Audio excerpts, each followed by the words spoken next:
Varicose veins కి సరైన చికిత్స కోసం సంప్రదించండి ఎవిస్ హాస్పిటల్. నమస్తే రమగారు. నమస్తే జయ. రమగారు, కొత్త సిరీస్ ఏదైనా స్టార్ట్ చేద్దాం రమగారు. ఎందుకంటే మనం కాశీ మజిలీలు చాలా అయిపోయినాయి, కొంచెం బ్రేక్ ఇద్దాము. ఎందుకంటే మళ్ళీ వేసుకున్నా ఒకసారి ఒక సిరీస్ కింద వేసుకుందాం అనుకున్నాం కదా, కొంత గ్యాప్ ఇద్దాం అనుకున్నాము. అందుకని ఏదైనా ఒక కొత్త సిరీస్ స్టార్ట్ చేద్దాం. చాలా ఉన్నాయి మన దగ్గర. ఓకే, అంటే మలుపులు ఉన్నవి, ట్విస్టులు ఉన్నవి చాలానే చెప్తున్నారు మీరు, నీతి ఉన్నది చెప్తున్నారు. రొమాంటిక్ అనేది టచ్ అయినట్టు ఉన్నాం మనము. రొమాంటిక్ స్టోరీ ఒకటి చెప్తాం. సరే, ఈ రొమాంటిక్ లో ఇది ఒట్టి రొమాంటిక్ కానీ మళ్ళీ పిల్లలు కూడా వినేలాగా ఉండాలండి. అదే కదా, రొమాంటిక్ స్టోరీలోనే ట్విస్టులు ఉన్న స్టోరీ. ఓకే, కొత్త కొత్త కథలు వచ్చే స్టోరీ. పాత కథ బాగా. ఓకే, 16 రాత్రులు. రొమాంటిక్ రాత్రులు కావు. ఓకే, రాత్రులు 16. అంతేనా? అంతే అంతే. పూర్వం ఒక రాజ్యానికి ఓ రాజుగారు ఉండేవాడట. అతని పేరు హేమప్రభుడు రాజు. అయితే యంగ్ ఈయన 23-24 సంవత్సరాల వయసులో రాజ్యానికి వచ్చాడు. చాలా బాగా బ్రహ్మాండంగా రాజ్యం చేసేవాడు, చాలా బుద్ధిమంతుడు, చాలా ఆయనకి సమస్తమైన కళల్లో ఆరితేరి ఉన్నాడు, బాగా చదువుకున్నాడు, యుద్ధ విద్యలు బ్రహ్మాండంగా వచ్చు. అసలు ఆయనకి ఇది వచ్చు ఇది రాదు అనలేదు. ముందు ఒక రాజ్యంలో చేరి అంతా సెటిల్ చేసాడు, చక్కగా ప్రజానురంజకంగా పరిపాలన కూడా చేసేవాడు. బోళ్ళంతమంది మంత్రులు, తర్వాత సామంతులు, వందిమాగధులు, వాళ్ళు వీళ్ళు ప్రజలు అంతా కూడా ఆయన అంటే చాలా ఇష్టపడేవాళ్ళు. మహా సౌందర్యవంతుడు, ఎంత అందమైన వాడో, మామూలు అందం కాదు, రూపజిత మన్మధుడు అని చెప్పాలి. ఆయన చూస్తే అసలు మన్మధుడు జయించేసేలాగా ఉంటాడు, అంత హ్యాండ్సమ్గా ఉంటాడు. కాకపోతే ఆయనకి పెళ్లి మీద ఆసక్తి లేదు. ఓహో, మామూలుగా రాజ్యాలు రాచరికాలంటే రాజుకు వివాహం ఆడాలి, ఆయనకి సంతానం ఉండాలి. సంతానమే రాజ్యానికి ఉత్తరాధికారి లెక్క, అంతే కదా. పథకాలను అవే నడిచేవి. ఎవరో ఒకరికి రాజ్యం ఇచ్చేయడం వ్యవహారం ఉండేది కాదు. అయితే వివాహం కోసం సంకల్పించారు. ఇప్పుడు కాదన్నాడు. తర్వాత నాకు ఆడాళ్ళని చూస్తే విసుగు అన్నాడు. వీళ్ళకి ఏం చేయాలో తెలియలే. క్రమంగా ఈ ఆడవాళ్ళని చూస్తే విసుగు కాస్త నిజంగా చూస్తే వాళ్ళని ఏమైనా చేస్తాడలాగా అయ్యాడు ఆయన. వాళ్ళని పంపించేసేవాడు, ఊళ్ళోంచి గెంటిచ్చేసేవాడు. కంట పడితే విసుగు పుట్టేది ఆయనకి. స్త్రీల మొహం గిట్టకుండా తయారయ్యాడు. మిగిలినవన్నీ బాగున్నాయి, ఈ ఒకటే బాగులేదు ఆయనది. ఏం చేయాలి? సరే, మంత్రులు వాళ్ళు ఏం చేశారు, ఈ గోల పడలేక ఎవరిని చూసినా ఆయన వెళ్ళి ఊళ్ళోంచి గెంటేంటి అంటాడు. ఈ గెంటేయకపోతే రాజదండన, గెంటేస్తే ఆ సంసారం పాడైపోతుంది వాళ్ళది. అందుకని రాజుగారు ఎటు తిరుగుతాడో అక్కడ స్త్రీలు కనపడకుండా చేసేవాళ్ళు. ఆయన గుర్రం వేసుకెళ్తే ఆడాళ్ళు ఎవరు ఎదురుపడకూడదు, రాకూడదు రోడ్డు మీదకి. ఆయన ఏ పూట ఎక్కడికి వెళ్తున్నాడో ఆయన ఆనుపానులు కనిపెట్టి ఈ ప్రజలందరినీ అంతఃపురాల్లోనూ రాజ్యాధికారుల భార్యల్ని మేనేజ్ చేయలేక చచ్చిపోయేవాడు. చాలా కష్టం కదా. మరి రాజుగారు బయటకు వెళ్తాడు, ఆడాళ్ళు కనిపిస్తారు, దాన్ని ఎవరు కనిపించారు దాన్ని తీసే అంటాడు. చంపేస్తే అదో బాధ, పంపించేస్తే అది ఇంకో బాధ. విసుగు పుట్టిపోయేది వాళ్ళకి. తర్వాత ఏం చేశారంటే వీళ్ళు ఇట్లా కాదు, ఎవరైతే ఈ రాజుకి స్త్రీల మీద అయిష్టాన్ని పోగొడతారు, రాజులో మార్పు తెచ్చిన వాళ్ళకి 1,00,00,000 వరహాలు ఇస్తామని చాటింపేయించారు. రాజుకు తెలియకుండా. తెలీదు రాజుకి. ఊళ్ళో వాళ్ళు ఏం ప్రయత్నం చేస్తారో వాళ్ళకి తెలుసు. ఆ ఊళ్ళోనే ఉండేవాళ్ళు చచ్చినే చేయరా పని. అవును, అదే ఊళ్ళో ఉండే వాళ్ళకి తెలుసు రాజు ఎట్లాంటి తీవ్ర ప్రకృతి, ఎలా తిరగబడతాడు. ఎవరైనా ఆడవాళ్ళ గురించి చెప్పగానే కావ్యాలు అవి చెప్పినా కూడా చాలా కోపం వచ్చి తిట్టిపోసేవాడు ఆయన. స్త్రీ సంబంధమైన కావ్య రచనలు అవి కూడా వినేవాడు కాదు. ఆయన సొంతంగా రాసేవాడు పద్యాలు, పాటలు. అందులో ఆడవాళ్ళ ప్రసక్తి ఉండేది కాదు. అంత విపరీతుడు అనమాట. సరే, ఇలా జరుగుతూ ఉంది. అయితే ఏమైంది, ఆ ఊళ్ళోకి ఒక చిత్రకారుడు వచ్చాడు వేరే ఊరు నుంచి. మామూలుగా ఈ బొమ్మలు వేసేవాళ్ళు, కవిత్వాలు చెప్పేవాళ్ళు, ఏదైనా కొత్త వస్తువులు తయారు చేసేవాళ్ళు రాజ్యాల్లోకి తిరుగుతుంటారు. ఈ రాజధానులకు ప్రాపకం పొంది లేదా ఆయనకు ఆ వస్తువులు చూపించి అవి అమ్మేసుకుని డబ్బులు చేసుకోవడానికి. ఈ చిత్రకారుడు పూటకోళ్ళ అమ్మ ఇంట్లో దిగాడు, ఓ పేదరాజు పెద్దమ్మ గారింట్లో దిగాడు. 2 పూటలు ఊళ్ళో అటు ఇటు తిరిగాడు. ఆయన ఏవో చిత్రాలు అవి వేస్తాడు, ఈ బొమ్మలు వేసే కొట్లు అవి ఇవి చూశాడు. ఓ పూట కాస్త ఖాళీగా ఉండి, అవ్వ ఏమిటి మీ ఊళ్ళో విశేషాలు అని పూటకోళ్ళ అవ్వని అడిగాడు. అడిగేసరికి విశేషం ఏమిటి నాయనా, అన్ని విశేషాలే. మా రాజుగారు ఇంకో పెద్ద విశేషం, మా రాజ్యం ఇంకో పెద్ద విశేషం. ఆ రాజ్యంలో ఉండటం కూడా కష్టంగానే ఉంది, నాలాంటి ముసలమ్మ కూడా రోడ్డు మీద తిరిగే వీలు లేదు నాయన మా ఊళ్ళోను అనేసరికి, అదేమిటి హేమప్రభుడు చాలా గొప్ప రాజు అని చెప్పుకుంటారు, నేను ఇవాళ రేపో వెళ్ళి ఆయన కలుద్దాం అనుకుంటున్నాను అనేసరికి, అది కాదు నాయన, ఇది సమస్య. మంత్రులు వాళ్ళు రహస్యంగా చాటింపు వేయించారు. రాజు మనసు మారేందుకు ఏదైనా మార్గం ఉంటే వాళ్ళకి 1,00,00,000 వరహాలు ఇస్తామని. మరి ఆయనకి స్త్రీ వ్యామోహం లేదంటే స్త్రీ విముఖత ఉంది, వ్యామోహం లేదనకూడదు, స్త్రీ విముఖుడు. ఆడవాళ్ళ మొహం చూస్తే గిట్టదు అతనికి. ఎలాగైనా ఆయనకి వివాహం జరిపించి ఓ పిల్లాడినో పిల్లనో కనిపిస్తే రాజ్యానికి ఉత్తరాధికారి ఉంటారు, లేకపోతే రాజ్యం అంతా పల్లాములు అయిపోతుందని బెంగపెట్టుకుంటున్నాం. ఏం చేయాలో తెలియదు. తండ్రి చాలా మంచివాడు, తాతగారు మరీ మంచివాడు, చాలా గొప్ప రాజు, అన్నీ మంచివే. ఇది ఒకటే ఉంది, ఈయన వివాహితుడు కాకపోతే సంతానం ఎక్కడి నుంచి వస్తుంది? ఆడవాళ్ళు రోడ్డు మీదే తిరగడానికి వీలు లేదని వాడు పెళ్లి పేరెంటం ఎట్లా చేసుకుంటాడు అని చెప్పింది. ఆయన సరకర ఇతను అన్నాడు, అవ్వా మరి నా దగ్గర ఒక మంత్రం ఉంది, ఇట్లా స్త్రీ విముఖంగా ఉన్న వాళ్ళని సరిచేయటం, రాజుని సరిచేసే మంత్రం నా దగ్గర ఉంది అని చెప్పాడు. చెప్పేసరికల్లా ఈవిడేం చేసింది, పక్కనే ఓ సైనికాధికారి ఇల్లు ఏదో ఉంటే మా ఇంట్లోకి ఒకడు వచ్చాడు, ఒక చిత్రకారుడు, అతని దగ్గర మంత్రం ఉందిట అని వాళ్ళ ఇంట్లో చెప్పింది. ఆవిడ తీసుకుపోయి ఆయనకి చెప్పింది, ఆయన తీసుకుపోయి మంత్రులు చెప్పాడు. మొత్తానికి లోపలికి రాజాంతఃపురంలోకి పాకింది, రాజుగారి కోటలోకి పాకేసింది. సరే మంత్రులంతా 4-5 కలిసి వచ్చారు. ఏమిటైనా నీ దగ్గర ఏదో మంత్రం ఉందిట, అదేమిటో చెప్పమన్నారు. అనేసరికల్లా ఇతను అన్నాడు, చెప్పడానికి ఏముందండి, ఎలాగైనా మీ రాజు నన్ను పిలిచేలాగా చేయండి, రాజు నన్ను పిలవాలి, పిలిస్తే నేను సరి చేస్తానన్నాడు. సరే వీళ్ళు ఏ పుట్టలో ఏ పాముందో పోని చూద్దాం అనుకున్నారు. ఇతను చూస్తే కొంచెం స్ఫుర దృపి బొమ్మలో వేశాడు, గడ్డం గిడ్డం కొంచెం బాగానే ఉన్నాడు, అబద్ధపు మాటలుగా లేవు. ఒకవేళ ఏదైనా తేడా వచ్చిందనుకో రాజే కత్తుచ్చుకుని దూసేస్తాడు, ఎలాగూ జరిగేదే అంతే కదా, పెద్ద ఇబ్బంది ఏం లేదు. సరే ఏం చేశారు, ఇతను చిత్రకారుడు కదా, రాజుగారి దగ్గరికి వెళ్ళి ఏం చెప్పారంటే, మన ఊళ్ళోకి ఒక చిత్రకారుడు వచ్చాడు, చాలా అద్భుతంగా వేస్తున్నాడు అతని చిత్రాలు, అతను మీ చిత్రాన్ని వేస్తే బాగుంటుంది, మనం ఇలా తగిలిచ్చి పెట్టుకోవచ్చు, ఇలాంటివి చెప్పారు. ఆయన సరేనన్నాడు. సరే అని ఆ చిత్రకారుడి ఉన్న పూటకోళ్ళ అవ్వ ఇంటికి కబురు చేశాడు, చిత్రకారుడిని తీసుకురమ్మని సైనికుల్ని పంపించాడు. ఈ రాజుగారి ఆజ్ఞ రాగానే మన చిత్రకారుడు చక్కగా సంచి తగిలించుకుని బొమ్మలు వేసిన బొమ్మలు అన్నీ పుచ్చుకుని బయలుదేరాడు. రాజును చూసి కామ్గా అట్లా నుంచుండిపోయాడు. ఎంత బాగున్నాడు మనిషి, చాలా అందమైన వాడని చెప్పుకున్నాం కదా మహారాజు, ఇంత అందగాడికి ఈ స్త్రీ వైముఖ్యం ఏమిటి అని అనుకుని అతను చాలా సంతోషించాడు. అయ్యా మీ చిత్రం వేసి నా దగ్గర పెట్టుకుంటాను, అసలు మిమ్మల్ని చూడడమే నాకు పరమాద్భుతంగా ఉంది, మీ దర్శనం లభించడమే నాకు ఇది, నేను మీ అంత సౌందర్యవంతుడైన పురుషుడి బొమ్మలు గీయలేదు, ఇంత చక్కటి వారు మీ బొమ్మ గీసి నా దగ్గర అట్టు పెట్టుకోవాలి, నేను ఎవరికైనా చూపించుకోవడానికి బాగుంటుంది అని అడిగాడు. ఈయనకి కొంచెం సరదా వచ్చింది, ఆయన చిత్రకళ బాగా చేతొచ్చు, బొమ్మలు వేస్తాడు ఆయన కూడా. అట్లా మక్కి చూసిన మనిషిని చూసినట్టు దింపడం అనేది ఒక ప్రత్యేకమైన కళ, అలాంటిది రాదు ఆయనకి, ఇంకో రకం వచ్చు. సరే నువ్వు ఆల్రెడీ ఇంతకుముందు వేసిన చిత్రాలన్నీ మచ్చుకు చూపించమన్నాడు. అంటే అతను పెద్ద పుస్తకం తీసాడు చూపించడానికి, మనకు చూపిస్తారు కదా డిజైన్లు, పేపర్లు తిప్పుతారు. అయితే ఏమన్నాడు రాజు, కానీ జ్ఞాపకం పెట్టుకో, స్త్రీ పటాలు ఏమైనా ఉంటే నేను చూడను అంటే, ఏమీ లేవండి ఇవన్నీ పురుషులవే అని చెప్పి ఆ పురుషుల చిత్రపటాలున్న పుస్తకాన్ని రాజుగారి చేతిలో పెట్టాడు. ఒక్కొక్క పేజీ తిప్పి చూస్తున్నాడు. పెద్ద పెద్ద పొడుగు ఆటి వాళ్ళు, వెడల్పాటి ముఖాలు ఉన్నవాళ్ళు, పెద్ద కళ్ళు ఉన్నవాళ్ళు, మీసాల వాళ్ళు, గడ్డాల వాళ్ళు, ముసలి వాళ్ళు, పడుచు వాళ్ళు, ఎన్నో చిత్రాలు అన్నీ చేత్తో వేసినవి రంగులతోటి కనపడుతున్నాయి. మధ్యలోకి సగానికి పైగా వెళ్ళిన తర్వాత ఒక చోట ఆయన అట్లా చూస్తూ ఉండిపోయాడు, స్పృహ తప్పి పడిపోయాడు. పడిపోగానే ఈయనకి నవ్వొచ్చింది చిత్రకారుడికి. లేచి నిలబడి, అయ్యా నేను వచ్చిన పని అయిపోయిందండి, నాకు బహుమానం దయచేస్తే నేను వెళ్ళిపోతానన్నాడు. వీళ్ళంతా తెలబారు మంత్రులు, ఏమైంది ఆయన, రాజుగారు స్పృహ పడిపోయాడు ఏమిటో, రాజుగారు స్పృహ తప్పిపోయాడు, నువ్వు వెళ్ళిపోతే ఎట్లా? కాదండి, స్పృహ నుంచి వచ్చాక, అంటే స్పృహ తప్పిపోయిందే మెలకు వచ్చాక నా కోసం అడుగుతాడు, అడిగినప్పుడు మళ్ళీ వస్తాను, ఆయన వదిలేయండి అని చెప్పి ఆ పుస్తకాన్ని అక్కడే వదిలిపెట్టి చిత్రకారుడు సంచి సర్దుకుని వెళ్ళిపోయాడు. ఒక గంటకి ఈయన లేచాడు. లేచి చిత్రకారుడు ఏడి అన్నారు.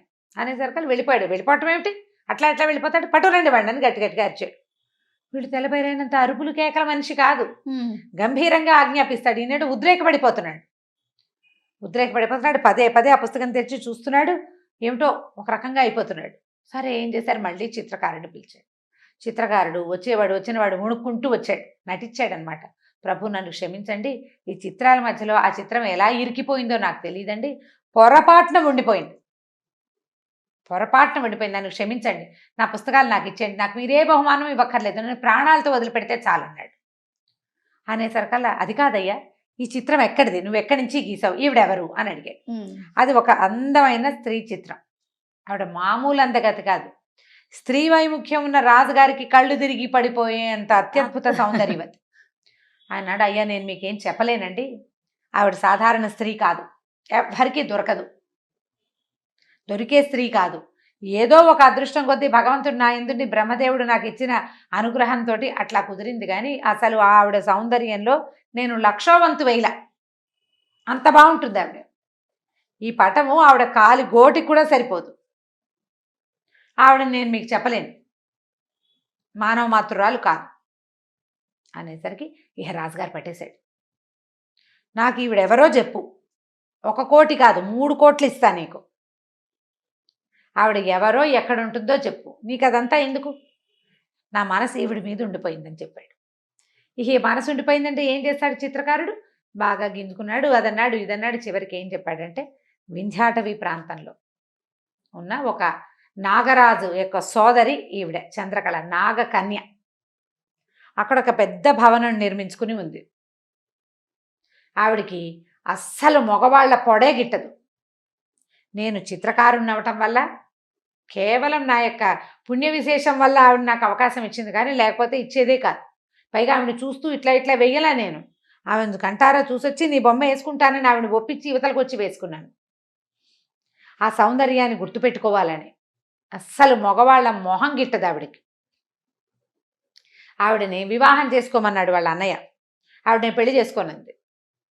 పెళ్లి చేసుకోలేదన్న కోపంతో వాళ్ళ అన్నయ్య నట్టడిలో ఒక భవనం నిర్మించి ఆవిడని అక్కడ వదిలిపెట్టాడు. అన్నయ్య తృప్తి కోసం సరే పెళ్లి చేసుకుంటాను, పెళ్లి కొడుకుని తీసుకురమ్మంది. వచ్చిన పెళ్లి కొడుకుని ఆవిడ కొన్ని ప్రశ్నలు అడుగుతుంది. పెళ్లి అంటే వాళ్ళకి అవకాశం ఇస్తుంది ప్రశ్నలు అడగటానికి. ఆ ప్రశ్నలకి సమాధానం ఆవిడ చెప్పగలిగితే ఆవిడ గెలిచినట్టు. సమాధానం చెప్పలేని ప్రశ్నని గనక అడిగితే వాడిని పెళ్లి చేసుకుంటానంది. నాకు ఆన్సర్ తెలియని క్వశ్చన్ అడగాలి అవతల వాళ్ళు. ఈవి అడగటం కాదు, వాళ్ళే నువ్వేదైనా అడుగు. కాన్సెప్ట్ మార్చేసింది. అప్పుడు నువ్వు అడుగు ఏదైనా, నేను చెప్తాను. నేను చెప్పలేకపోతే అప్పుడు నేను పెళ్లి చేసుకుంటా. అంటే నాకంటే తెలివైన వాడవ్వాలి. నేను అడిగిన ప్రశ్నకి సమాధానం చెప్పలేని వాడు కాదు, నన్ను సమాధానం చెప్పలేని ప్రశ్న అడగగలిగేవాడు కావాలి.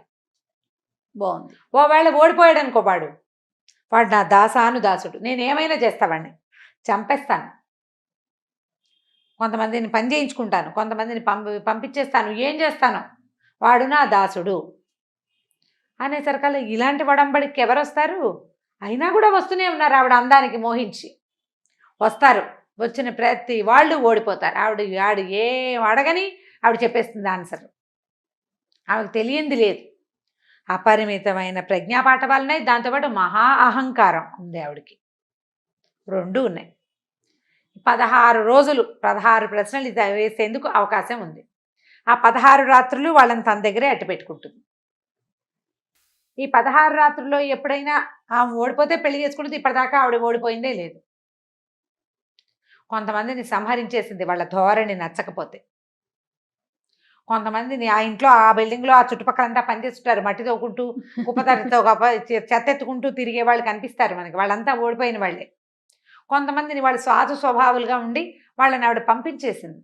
ఎవరితో ఆవిడ ఏం చేస్తుంది అనేది ఆవిడ కూడా తెలియదు. ఓ మాట కమిటైతే ఆవిడ మాట ఆవిడే విందనమాట.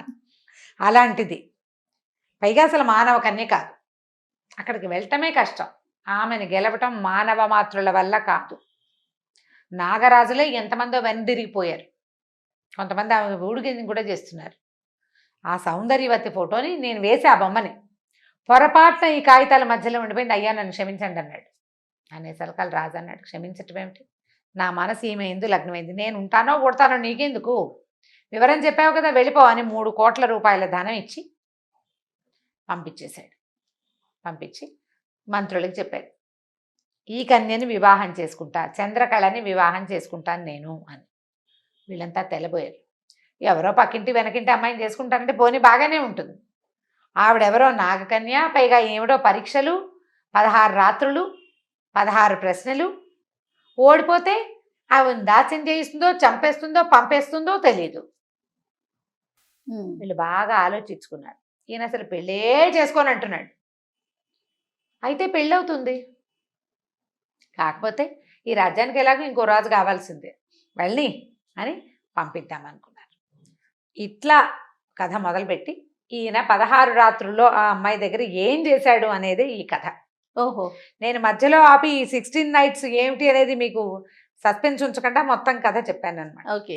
ఈ రాజకుమార్తె కోసం బయలుదేరుతాడు మన హేమప్రభుడు. ఈయన ఎట్లా బయలుదేరి ఏం చేసుకొచ్చాడు, ఎలా ఆవిడని పెళ్లి చేసుకున్నాడా లేదా, ఆవిడ దగ్గర ఊడిగం చేశాడా, ఏం చేశాడో మనం తర్వాత భాగంలో తెలుసుకుందాం. తప్పకుండా. నమస్తే రమగారు. నమస్తే జయ. రమగారు, 16 రాత్రులని ఒక కొత్త సిరీస్ ని స్టార్ట్ చేశాం కదా. ఒక ఎపిసోడ్ అయింది అది మనకి. హేమప్రభుడు ఆ. ఆయన చంద్రకళని సాధించడానికి వెళ్తానన్నాడు. సరే మంత్రులు కూడా ఆలోచించుకుని ఈయన వద్దన్నా మానేలాగా లేడు, ఎట్లా ఒట్లా పెళ్లి చేసుకుంటాడు, కనీసం రాజ్యానికి ఒక వారసుడు వస్తాడు, ఏదైతే అదైంది అని చెప్పి సరే ఒప్పుకున్నారు.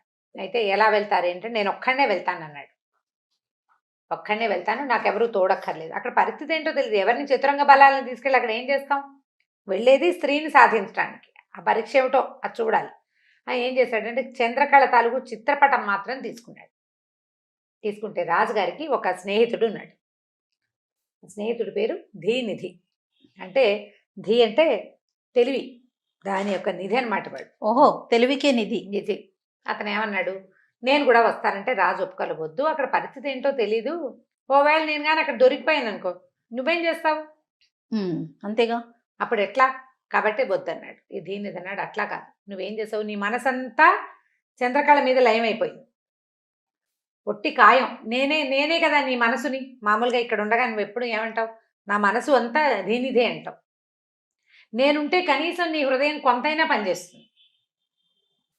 నీ మనసు అంతా ఆవిడ నిండిపోయింది, నువ్వు మనసు లేని వాడివి, నీ మనసుగా నన్ను ఉంచుకో నీతో పాటు. ఓకే. ప్రాణ స్నేహితులు మనం చిన్నప్పటి నుంచి కలిసి పెరిగాం. ఎప్పుడు ఏ సమస్య వచ్చినా ఏది వచ్చినా ఏనాడు నువ్వు ఒంటరిగా లేవు. నీ గురుకులంలో కూడా నేను నీతో పాటే ఉన్నా కదా, కాబట్టి నన్ను నీతో రానివ్వమని చాలా బలవంత పెట్టాడు. సరే దీనిని తీసుకెళ్ళాడు. రాజుగారి దగ్గర ఏముంది, ఓ గుర్రం, చంద్రకళ తాలూకు ఫోటో అతను గీశాడు కదా, చిత్రకారుడు గీసిన పటం మాత్రం దగ్గర పెట్టుకున్నాడు. దీనిది కూడా బయలుదేరాడు. చెరో గుర్రము వేసుకుని అట్లా అడవుల్లో వెతుక్కుంటూ వెళ్ళారు. అతను చెప్పాడు వింధ్యాటవికి వెళ్ళాలని. వెళ్ళగా వెళ్ళగా వెళ్ళగా ముందు ఒక రోజు గడిచేసరి కల్లా ఒక చక్కటి వనానికి చేరాడు. అక్కడ మంచి కదంబ వృక్షాలు ఉన్నాయి. ఆ చెట్ల నీడని కూర్చున్నారు, ఆలోచించుకుంటున్నారనమాట. ఈయన చంద్రకళ పటం తీసి దానికి ఇట్లా చూస్తూ ఉన్నాడు, సంతోషం పట్టలేక. చూశాక అన్నాడు, కాదురా మిత్రమా, మరి నాకు స్త్రీల గురించి ఏమీ తెలియదు, అసలు స్త్రీ సాంగత్యమే ఎరగను నేను, స్త్రీ హృదయాన్ని నేను ఎట్లా గెలుచుకోగలను, అసలు స్త్రీ హృదయం ఎలాంటిది ఏమీ తెలియదు నాకు, నేను గెలవగలనంటావా, అసలు స్త్రీ హృదయం ఎలాంటిదో చెప్పు నువ్వు నాకు అన్నాడు.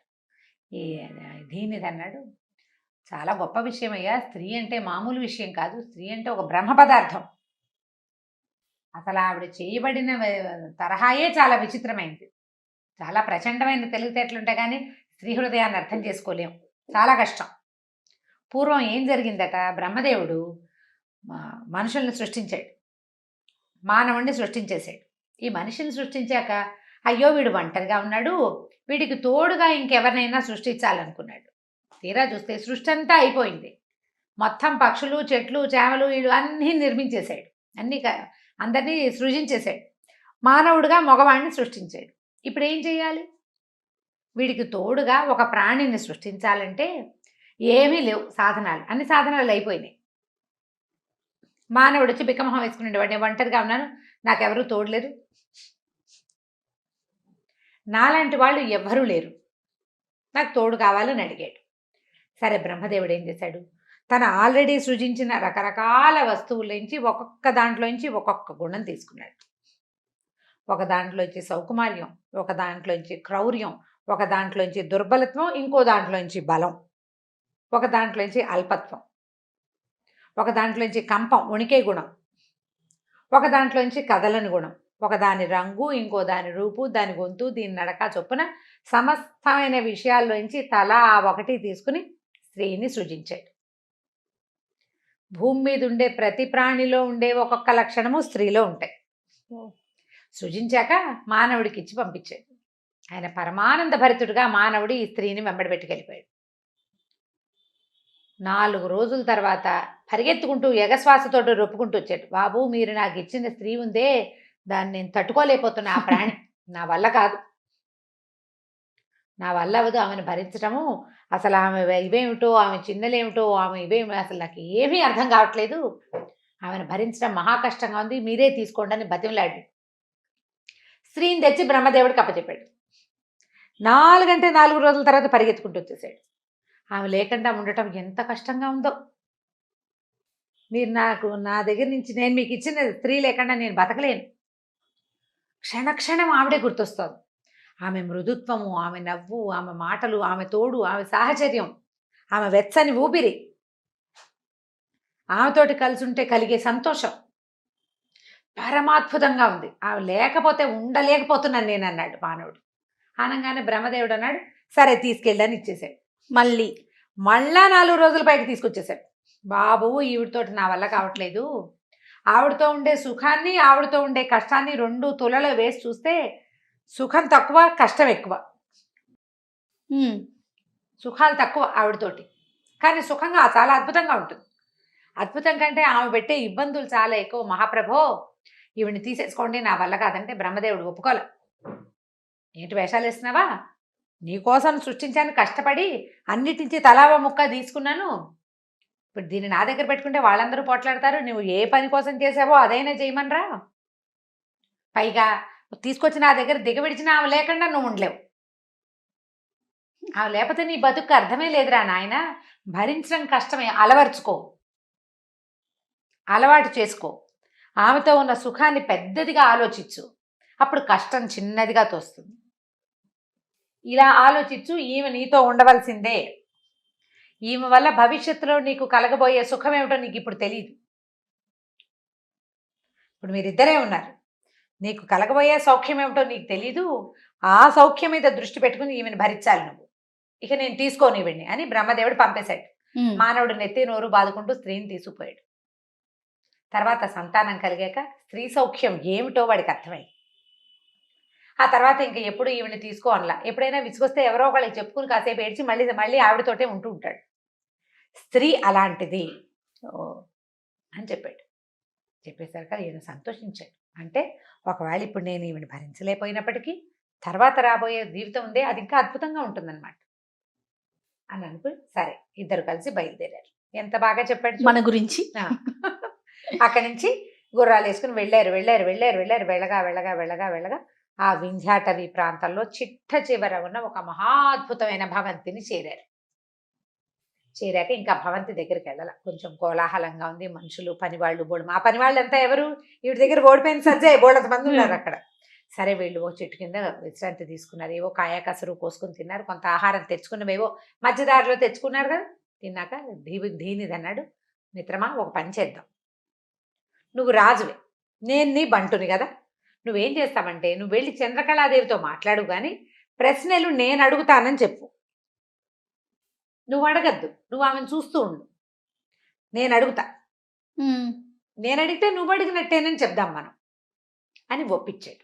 మరి ఒకవేళ శిక్ష పడితే అప్పుడు చూద్దాం. వీళ్ళకి చెప్పేస్తామన్న ధైర్యం అంతే కదండి. అంతే, పడితే అప్పుడు చూద్దాం. అప్పుడు ఎలా? ఇప్పుడు పెళ్లి చేసుకుంటే రాజే కదా పెళ్లి చేసుకునేది. శిక్ష పడితే రాజుకే శిక్ష. ఓకే, అతను తోడుంటాడు. ప్రశ్నలు నేను వేస్తానని చెప్పాలి నువ్వు అన్నాడు. బాగుంది, మహత్తరంగా ఉంది. సరే ఏం చేశారు?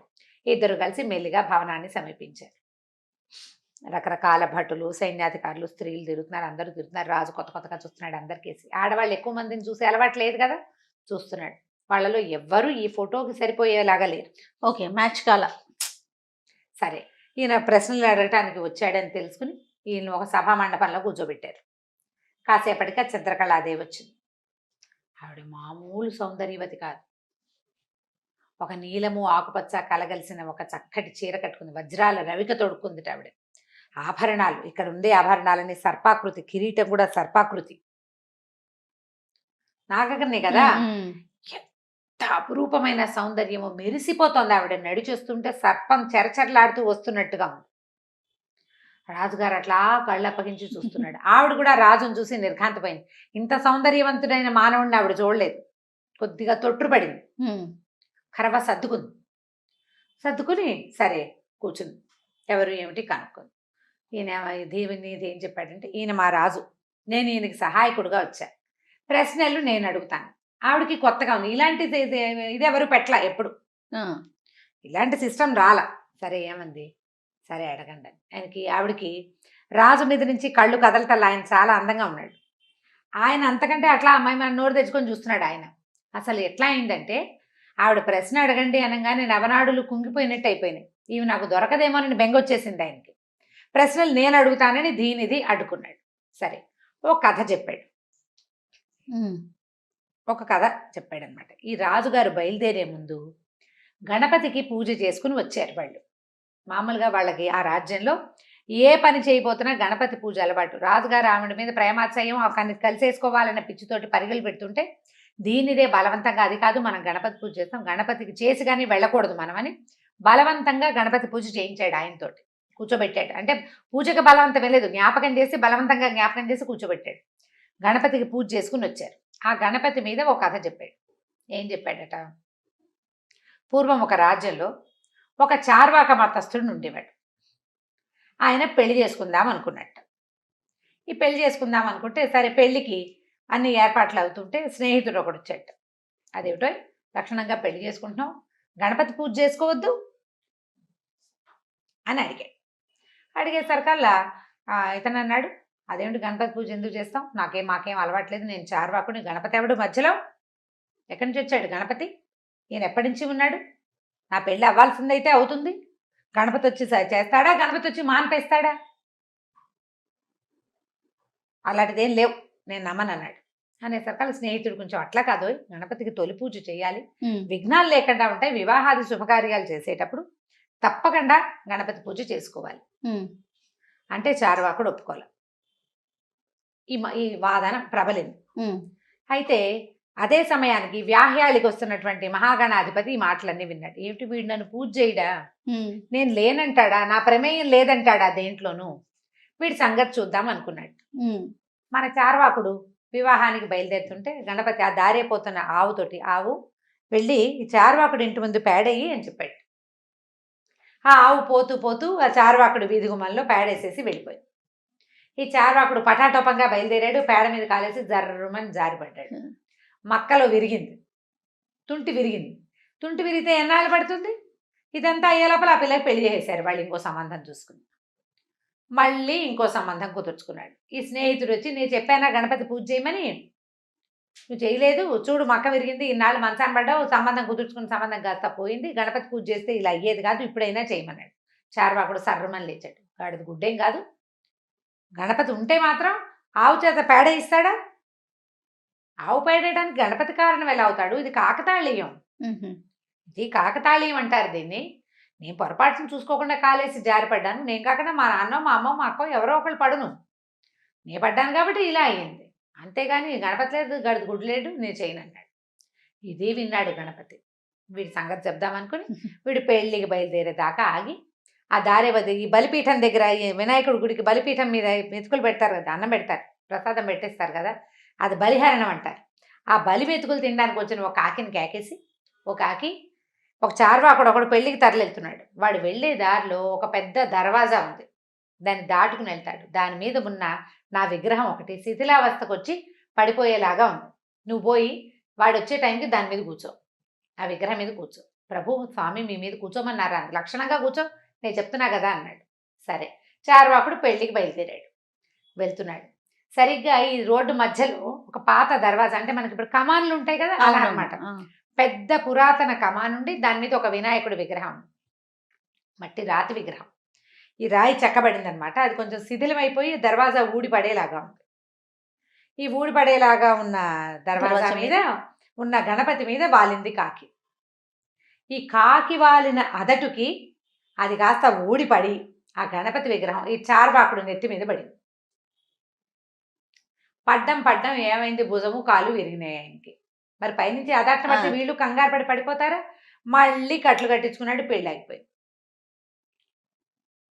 మళ్ళా స్నేహితుడు వచ్చాడు, ఒరే నాయన నేను చెప్తే వినలేదు, సాక్షాత్తు గణపతి విగ్రహమే పడింది అంటే, గణపతి వచ్చి పడేశాడా, కాకి వాలింది విగ్రహం పడింది, అది ఎప్పటి నుంచో పడాల్సింది, నా నెత్తి మీద కాకపోతే ఇంకోటి నెత్తి మీద పడును, నేను నమ్మనన్నాడు.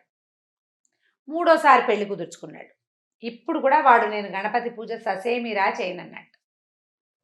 చేయను అనేసరికల్లా సరే ఈసారి ఏం చేశాడు గణపతి ఇంద్రుడికి చెప్పాడు, చార్వాకుడు ఒకడు పెళ్లి చేసుకోవడానికి వెళ్తున్నాడు, కొన్ని మేఘాలని పంపించి వాడి మీదకి వాన కురిపించు అని.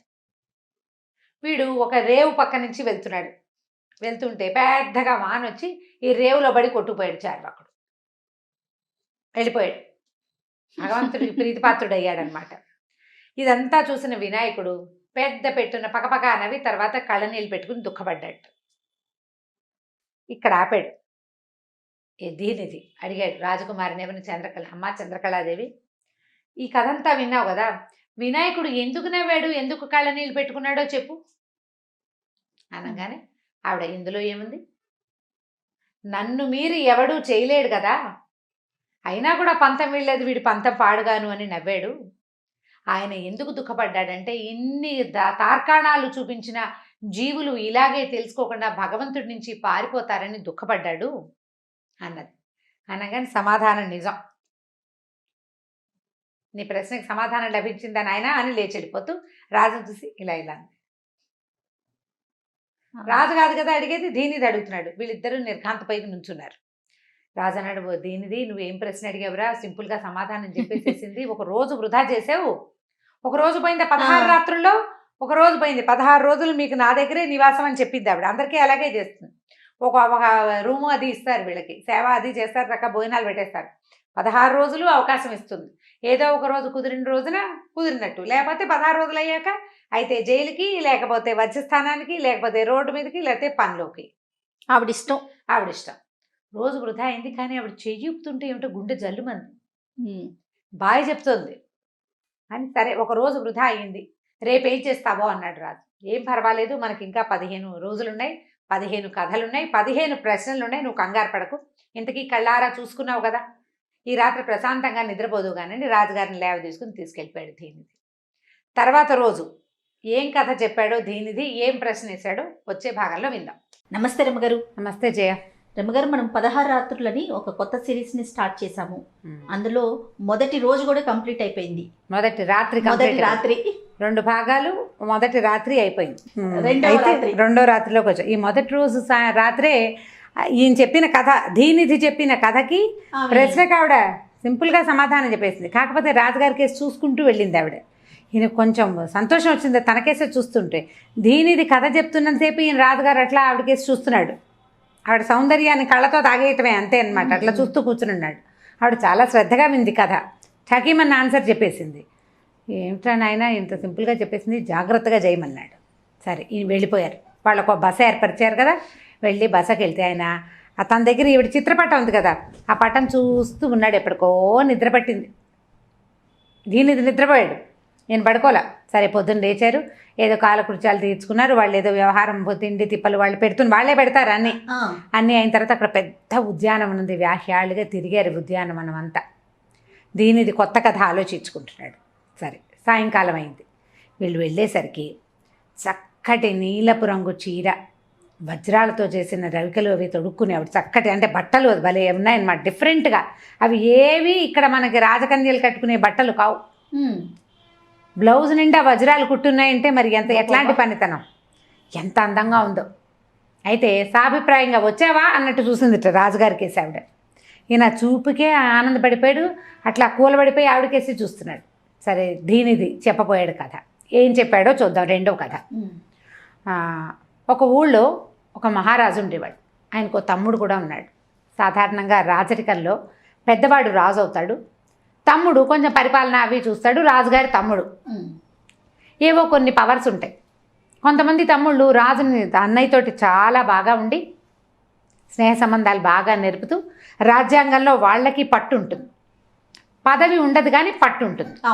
కొన్ని చోట్ల పెద్దవాడు చాలా బలశాలి తెలివిగలవాడయ్యి రెండో వాళ్ళు కొంచెం గ్యాప్ ఉండటం వల్ల, లేటుగా పుట్టడం వల్ల, లేకపోతే వేరే తల్లి సంతానం అయ్యో కొంచెం మేధకులు గాను, లేకపోతే ఆ పెద్దన్నయ్య మీద కుళ్ళుతోటో, ఆయన రాజయ్యాడు నేను అవ్వలేదన్న అయిష్టంతోటో జ్ఞాతులుగా మిగిలిపోతారు, అయిష్టంగా ఉంటారు. ఎప్పుడు అవకాశం దొరుకుతుందో అది కొట్టేద్దామా అలాంటి ధోరణి కూడా ఉంటుంది. కొన్ని చోట్లే అన్నదమ్ములు రాజులతోటి బాగా ఉండేవాళ్ళు కనపడతారు, సఖ్యతగా కనిపిస్తారు. అయితే ఈ రాజుగారికి లేక ఒక పిల్లాడు కలిగాడు. పిల్లవాడు కలిగిన కొద్ది కాలానికి రాజు మరణించాడు. రాజుగారి తమ్ముడు ఉన్నాడు, ఈయన తమ్ముడు రాజు అయ్యాడు. ఎప్పుడు తాత్కాలిక రాజు. రాజుగారి అబ్బాయే మళ్ళీ రాజు అవుతాడు, తమ్ముడు రాజు అయిపోడు, తాత్కాలిక రాజుగా ఉంటాడు. పిల్లాడు కొంచెం పెరిగాక పిల్లవాడే రాజుగారి అబ్బాయి రాజు అవ్వాలి. ఈయనకి ఏమనిపించేది, ఈ పిల్లాడు ఒకడు ఉండటం వల్ల కదా మనకి ఇబ్బంది వచ్చింది, పిల్లాడిని తొలగించేయాలి. ఎలాగైనా పిల్లాడిని తొలగించాలంటే రాజుకు చాలా మంచివాడు, ఆయనకి లేటుగా సంతానం కలిగింది. ప్రజలంతా ప్రార్థించి భగవంతుని ఎన్నో పూజలు చేస్తే, ప్రజలందరూ కలిసి హోమాలు చేస్తే ఈ పిల్లవాడు కలిగాడు. ఇప్పుడు అట్లాంటి పరిస్థితి ఉన్నప్పుడు రాజుకి సేవకులంతా విశ్వాసపాత్రులుగా ఉంటారు. పైగా చంటి బిడ్డ వీడు, 2-3 ఏళ్లవాడు, 2 ఏళ్ల పిల్లాడు అంతే. సరే ఏమైంది, ఈయన ఎలాగైనా పిల్లవాడిని చంపేయాలనుకున్నాడు. ఏం చేశాడంటే ఒకరోజు జాగ్రత్తగా ఈ పిల్లాడిని కాపలా కాసే వాళ్ళు ఉంటారు కదా, సేవకులు సైనికులు, వాళ్ళు ఆ పిల్లాడి గదిలో లేకుండా, రాజుగారి అబ్బాయి గదిలో లేకుండా ఏర్పరిచాడు. ఇక్కడ పేరుకి అన్నయ్య తమ్ముడు చూస్తున్నాడు కానీ రాజు పిల్లాడే. రాజుకు సేవకులు ఉంటారు కదా చాలామంది, వాళ్ళందరినీ సెపరేట్ చేశాడు. సెపరేట్ చేసేసి ఏం చేశాడంటే తను కొత్తగా ఒక క్షత్రియ కుమారుడిని ఒకడిని దీంట్లో కుదుర్చుకున్నాడు. తన ఊరువాడు కాదు, పై ఊరు నుంచి తెప్పించాడు. 2-3 తెప్పించి అందులో ఒకడికి ఏం చెప్పాడంటే, ఫలానా బిల్డింగ్లో ఆ మందిరంలోకి వెళ్ళు, ఫలానా గదిలో రాజు ఒక్కడే ఉంటాడు, వాడిని చంపేసేయి అని చెప్పాడు. చంపేసేయమంటే వీడు సరేనన్నాడు. ఈ రాజపుత్రుడు వీడెవడో ఒక్కర్రాడు క్షత్రియుడు, వాడు బయలుదేరేసరికి వాడు ఆ మందిరంలోకి వెళ్ళేసరికి అందరూ వెళ్ళిపోయారు, పని వాళ్ళు వెళ్ళిపోయారు, సైనికులు వెళ్ళిపోయారు, కాపలా లేదు. లోపలికి వెళ్ళేసరికల్లా అక్కడ రాజు ఎవరూ కనపడలా. ఇంత పిల్లాడు ఓ పండు ఏదో పెట్టుకుని ఆడుకుంటున్నాడు, బత్తాయి పండు పెట్టి. ఇవి ఇచ్చిన కుర్రాడికి ఏం తెలుసు, తనని అపాయింట్ చేసిన వాడే తన రాజు, నిజానికి రాజు ఎవరో వాడికి తెలియదు. ఎవడో తన బాటు యువకుడు లేదా రాజుగారి తమ్ముడంత వాడో పెద్దవాడో వస్తాడని వాడు అక్కడే నిలబడున్నాడు, చూస్తున్నాడు. ఎవడో వస్తాడు, వాడిని చంపేయాలి, కత్తి మంచి రెడీగా పుచ్చుకున్నాడు. ఇంతలో ఏమైంది, ఈ బత్తాయి పండుతో ఆడుకుంటున్నాడు పిల్లాడు, ఇట్లా చేసి ఇట్లా, అది కాస్త దొర్లిపోయింది. నా బంతి కేక పెట్టాడు పిల్లాడు, అరిచాడు.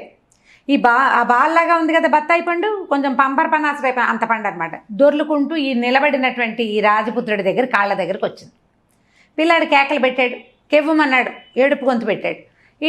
ఏం చేశాడు, ఆ బంతిలాగా ఉన్న పండుని తోసేసరికి పిల్లవాడికి నవ్వొచ్చింది, కిలకిలాలాడుతూ మళ్ళీ తోసాడు. ఆటకి పిల్లలు ఏం చేస్తారు, మనం క్యాచ్ చేసామనుకో మళ్ళీ క్యాచ్ చేస్తారు. ఏముంది, ఇంతలో ఆ పిల్లాడు ఆడడం మొదలుపెట్టాడు. ఈ రాజపుత్రుడు కూడా ఎవరో వస్తాడు చూద్దాం, ఈ లోపల చిన్నపిల్లాడు సరదాగా ఉంది కదా, పిల్లాడిని చూసి పిల్లల నవ్వులు మాటలు వదల బుద్ధి కాదు, వెయ్యి మళ్ళీ వెయ్యి ఇలా వెయ్యి అలా వెయ్యి అంటున్నాడు. అంటుంటే ఆడేసుకుంటున్నాడు అక్కడ నిలబడి. ఆడుకుంటేసరికల్లా ఇంతకి బయటికి పంపించేశారు కదా సైనికుల్ని, ఏదో పని కల్పించి పంపించారు. అక్కడ పని అయిపోగానే అమ్మో రాజుగారు ఒక్కడే ఉన్నాడని పరిగెత్తుకొచ్చేసారు వాళ్ళు 4-5 వచ్చారు. రాగానే తెల్లబోయారు, వీడెవాడు, ఎక్కడి నుంచి వచ్చాడు వీడు, కొత్తవాడు, వాడు మన సైన్యంలో వాడు కాదు, మన భవనంలో వాడు కాదు, మన ఊరి వాడు కాదు. కొంత సైనికులకి అందరూ తెలిసిపోతారు, ప్రతివాడి ఆధార్ కార్డు వాళ్ళ దగ్గర ఉంటుందన్నమాట. వాళ్ళకి మరి ఆ జాగ్రత్తగా ఉండాలి కదా. ఇందులో ఈ వచ్చిన 4-5లో 2 అంగరక్షకులు, అంటే మంచి గట్టి కటారి వాళ్ళు అనమాట. వాళ్ళు ఎవడరా నువ్వు అని గట్టిగా కేకలు పెట్టేసరికల్లా వాడు తత్తరబడి తత్తమ్మ అన్నాడు.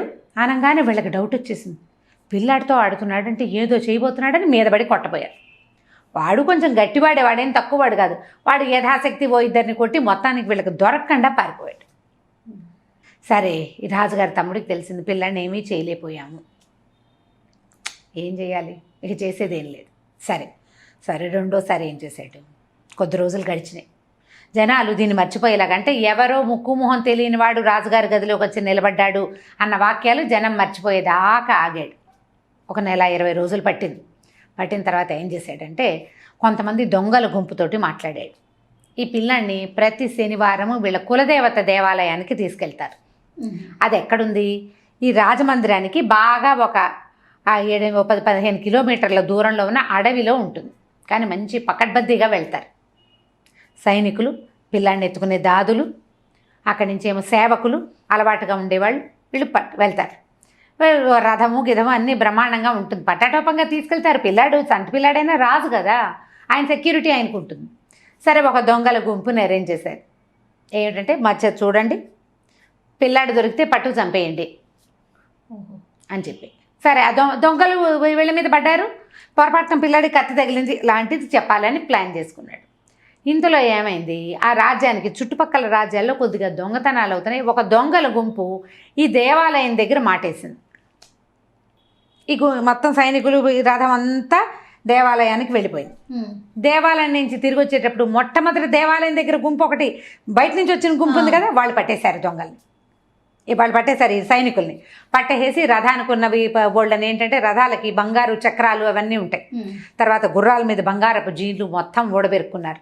సైనికుల్ని చితకుట్టారు. వాళ్ళల్లో ఒక్క సేవకుడు మాత్రం తప్పించుకుని పారిపోయాడు.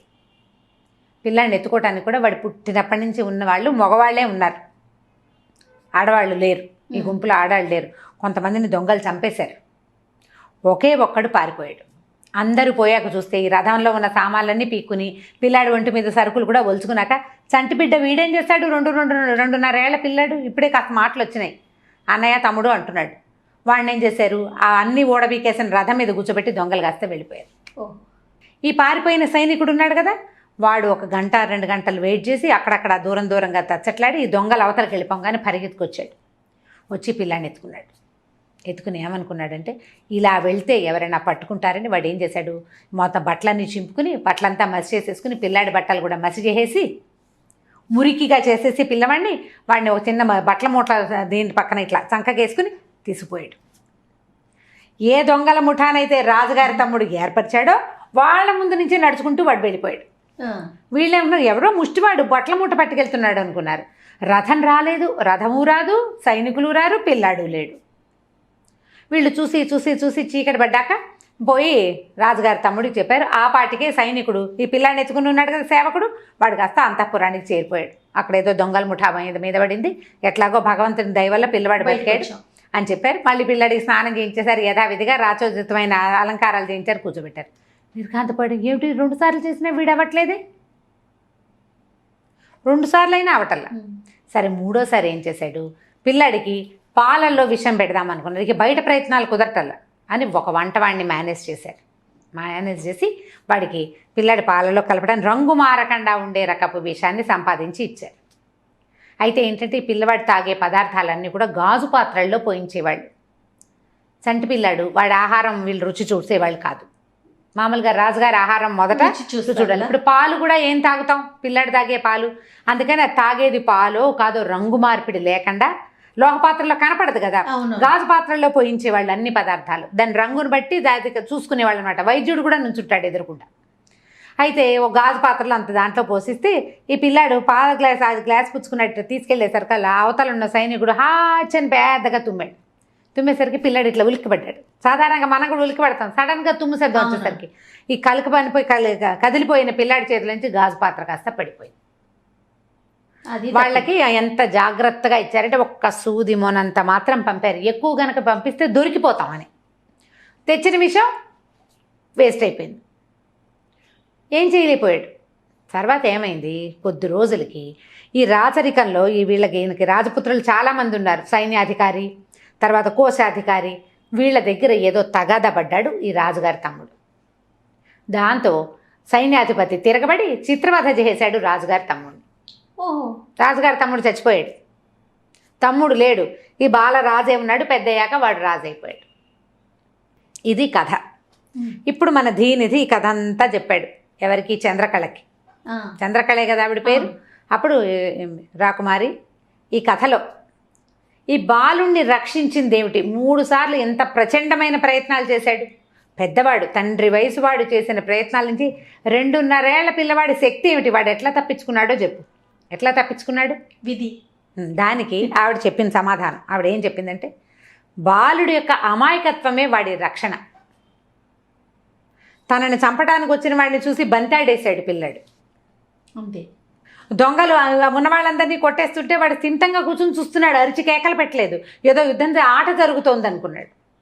విషం కలిపిన పాలు ఇచ్చినా కూడా వాడికి ఏం తెలియదు. ఆ వాడి తాలూకు అమాయకత్వం ఉంది కదా, అదే వాడి యొక్క రక్ష. అమాయకులకి భగవంతుడు విధి వాళ్ళ వెనకాల ఉంటుంది, కాపాడుతుంది. వాళ్ళని కాపాడేది వాళ్ళ తాలూకు అమాయకత్వం, ఆ తెలియనితనమే. అదే అతన్ని రక్షించింది. ఇప్పుడు ఈ పిల్లవాడికి ఏ స్వార్థము లేదు, వాడికి ఏం తెలియదు. వాడి ఆట వాడి తిండి తప్పిస్తే రెండోది లేదు. పక్కవాడిది వాడికి అక్కర్లే అసలు. ఈ పక్కవాడిది కావాలనుకునేవాడు చెడిపోతాడు ఎప్పుడు. అందుకే రాజుగారి తమ్ముడు చెడిపోయాడు. కనీసం ప్రయత్నించకుండా రాజుగారి తమ్ముడిలాగా ఉన్న బతికి ఉండేవాడు. ఇక రాజుగారి సాలకు ఆస్తి కావాలనుకున్నాడు కాబట్టి తమ్ముడు మరణించాడు, పిల్లవాడు బతికాడు, ఇందులో ఏమీ లేదు సింపుల్గా చెప్పేసి అని చెప్పేసి లేచి వెళ్ళిపోయింది. వెళ్ళిపోగానే రాజుగారు హతాశుడైపోయాడు. కానీ ఆవిడ వెళ్తూ వెళ్తూ చిన్నగా అని నవ్వు మొహం పెట్టింది ఆయన చూసి. పెట్టేసరికల్లా ఆయనకి అయ్యో చెప్పేసిందే అనిపించింది. కానీ ఆవిడ నవ్వేసరికి ఈయనకు కొంచెం ధైర్యం వచ్చింది. ఆ నవ్వు ఎట్లా ఉందంటే ఒక మెరుపు లాంటి నవ్వు అనమాట. పెద్ద హహా అనలేదు, చిన్నగా నవ్వింది. ఇచ్చి సంతోషం వచ్చేసింది. కాళ్ళు ఈడ్చుకుంటూ లేచాడు. దీనిది రెండో రాత్రి కూడా పాడు చేసేసావురా నువ్వు. 2 రాత్రులు గడిచిపోయినాయి, ఇంకా 14 ఉన్నాయి. ఏం చేస్తావో, అసలు నన్ను బతికించి ఉంచుతావో ఉంచవో, ఈవిడ నేను చేరలేని విరహాన్ని నేను ఎట్లా తట్టుకోగలను నాకు తెలియట్లేదు. నువ్వేం చెప్పావో కూడా నేను వెళ్ళి ఆవిడ చెప్పిన సమాధానం ఒకటే. ఆవిడ చెప్పలేకపోతే నోరు తెరిచేది కాదు, నోరు తెరిచిందంటే చెప్పేసింది అనమాట. ఎట్లా చేస్తావంటే ధైర్యంగా ఉండు, ఇంకా మనకు చాలా సమయం ఉంది రాజా, నువ్వు కంగారు పడకు అని చెప్పి దీనిది రాజుగారిని లేవ తీసుకుని వాళ్ళ బసకి తీసుకెళ్ళిపోయాడు. 2వ రాత్రి కథ ఇట్లా ముగించాడు. కథలు చూడండి, ప్రతి కథ ఇంట్రెస్టింగ్గానే ఉంటుంది. మనకి విక్రమ బేతాల కథలు లాగా అనిపిస్తా ఉంది రమ్మగారు, కొంచెం ఇంచుమించుగా అలాంటిది. ఆవిడ ఆన్సర్ చెప్పగలుగుతుందా లేదా అనేదే ఇందులో ఉన్న కీలకం అనమాట. చక్కగా సమాధానం చెప్పేసింది. పిల్లవాడు ఎట్లా రక్షించబడ్డాడంటే ఇందుకు రక్షించబడ్డాడు, అంతే, అంతకంటే ఏమీ లేదు అని చెప్పి ఆవిడ వెళ్ళిపోయింది. వీళ్ళు కూడా వెళ్ళాడుతూ కాళ్ళు ఈడ్చుకుంటూ రాజుగారు వెళ్ళిపోయి రాత్రి ఆవిడ చిత్రపటం చూసుకుంటూ అది చూస్తూ దానికేసే చూస్తూ ఆయన అనుకుంటున్నాడు అనమాట, ఈవిడ ఎంత అందగత్తే ఆవిడ, అసలు ఆ అద్దంలో చూసినట్టుగా ఉంది ఈ ఫోటో. అక్కడ చూస్తున్న మనిషినే ఇక్కడ చూస్తున్నట్టుంది. ఇది కనుక లేకపోతే నేను చచ్చిపోయేవాడిని. ఈ పటాన్ని తెచ్చుకున్నాను కాబట్టి బాగా మంచి పని అయిందని ఆ పటం చూస్తూ ఆ రాత్రిని మెల్లిగా గడిపారు. మర్నాడు పొద్దున మళ్ళీ యథాప్రకారం వెళ్ళారు. 3వ రాత్రి ఏం కథ చెప్పుకున్నారో మనం వచ్చే భాగంలో తెలుసుకుందాం. నమస్తే రమ్మగారు. నమస్తే జయ. రమ్మగారు, మనము 16 రాత్రులని కొత్త సిరీస్ చేస్తున్నాము. 2 రాత్రులు అయిపోయినాయి, 3వ రాత్రి. 3వ రాత్రి ఆవిడేమో ఠకీమని సమాధానాలు చెప్పేస్తూ ఉంది. ఈ 2 చెప్పేసింది. 3వ రోజు ఏం చేస్తుంది, ఈయన ఎలాంటి ప్రశ్న వేస్తాడు? 3వ రోజు పగలల్లా అటు ఇటు తిరిగారు. రాజుగారు కొంచెం దిగులుగానే ఉన్నాడు. రాత్రంతా సరిగ్గా నిద్రపోలే, మధ్యరాత్రిలో నిద్ర పట్టింది, కొంచెం దిగులుగా ఉన్నాడు. సరే తిరిగారు, ఉద్యానవనంలో తిరిగారు, కబుర్లు చెప్పుకున్నారు. మంచి కథ ఆలోచించు, సమాధానం చెప్పకుండా చెయ్యాలి నువ్వని దీనిదికి కొంచెం ప్రోత్సహించాడు. సరే సాయంకాలం వెళ్ళారు. వీళ్ళు వెళ్ళిన కాసేపటి కదా వెంటనే వచ్చేసింది ఆవిడ. వచ్చేసేసింది. ఈయనకేసి కొంచెం సానుకూలంగా చూసింది అన్నమాట. ఉత్సాహంగానే చూసింది. చక్కటి అలంకారాలు, ఎంత అత్యద్భుతమైన బట్టలో, అసలు మైమరిచిపోయేలాగా ఉండే సౌందర్యవతి. దాన్ని తగ్గట్టు ఇప్పుడు చూడు చక్కగా అందంగా ఉన్నవాళ్ళు మంచి బట్టలు కట్టుకుంటే ఇంకా ఇంకా బాగా కనిపిస్తారు, బ్రైట్గా కనపడతారు. ఆవిడకి ఏంటంటే పైభాగం అంతా తళుకులింతు, బ్లౌజులు అవి బాగా మెరిసిపోయేవి, ముదురు రంగు చీరలు, దానికి తగినటువంటి ఆభరణాలు అవి పెట్టుకుని చాలా బ్రైట్గా ఉంటుంది. సరే ఆవిడ వచ్చింది రాజుగారికి వేసి కొంచెం సాభిప్రాయంగా వచ్చావా అన్నట్టు చూసింది. సరే ఈయన కొంచెం ఉత్సాహపడ్డాడు. ఆవిడకేసి చూస్తూ కూర్చున్నాడు. ఆయన తనకేసి చూస్తున్నాడని ఆవిడకి తెలుసు. మామూలుగా ఆడవాళ్ళు ఏం చేస్తారు, అవతల వాళ్ళు తనకేసి చూస్తారు, ఒకసారి చురుకుని చూస్తుంటారు. ఇట్లా ఏంటి తినేస్తున్నట్టు చూస్తున్నాడు దుర్మార్గుడు అలా అనుకుంటారు. ఆవిడేం లేదు, ఆయన చూడనిస్తోంది. ఆయన తన వైపు చూస్తున్నాడని, తన వైపే చూస్తున్నాడని తెలుసు ఆవిడికి, కానీ మాట్లాడటలేదు. తను మాత్రం దీనిది వైపే చూస్తోంది, రాజుగారి వైపు చూడటల్లా. సరే దీనిది కొత్త కథ మొదలుపెట్టాడు. ఇప్పుడు ఏం చెప్తున్నాడంటే, ఒక ఊళ్ళో 2 స్నేహితులు ఉండేవాళ్ళు. కుటుంబాలు లేవు వాళ్ళకి, కాస్త కలిసి ఒక చోట పెరిగారు. వీళ్ళిద్దరూ ఏమిటంటే నిజానికి ఒక జాతి వాళ్ళు కాదు, కానీ కలిసి ఉంటున్నారు. ఒక కుటుంబం వాళ్ళు కాదు. ఒకళ్ళు ఎట్లా ఉండేవాళ్ళు అంటే దగ్గర పోలుకుంటుంది, కవల పిల్లల్లాగా కనపడేవాళ్ళు. సమానమైన ఎత్తు, ఒకటే రంగు, ఒకటే రకమైన హెయిర్ స్టైలు. పాత రోజుల్లో హెయిర్ స్టైల్స్ డిఫరెంట్గా దువ్వుకోట అవి ఉండేవి కాదుగా, ముందు నుంచి వెనక్కి జులపాల్లాగా ఉండేవి. అలాగే జుట్టు, చేతుల కదలికలు, ముఖం, హావభావాలు అన్నీ ఒకేలా ఉండి ఎంత దగ్గర పోలికో, ట్విన్స్ లాగా ఉండేవాళ్ళు. భగవంతుడు ఎక్కడో పుట్టిన వాళ్ళని ఇట్లా పుట్టించాడని చెప్పుకుంటూ ఉండేవాళ్ళు.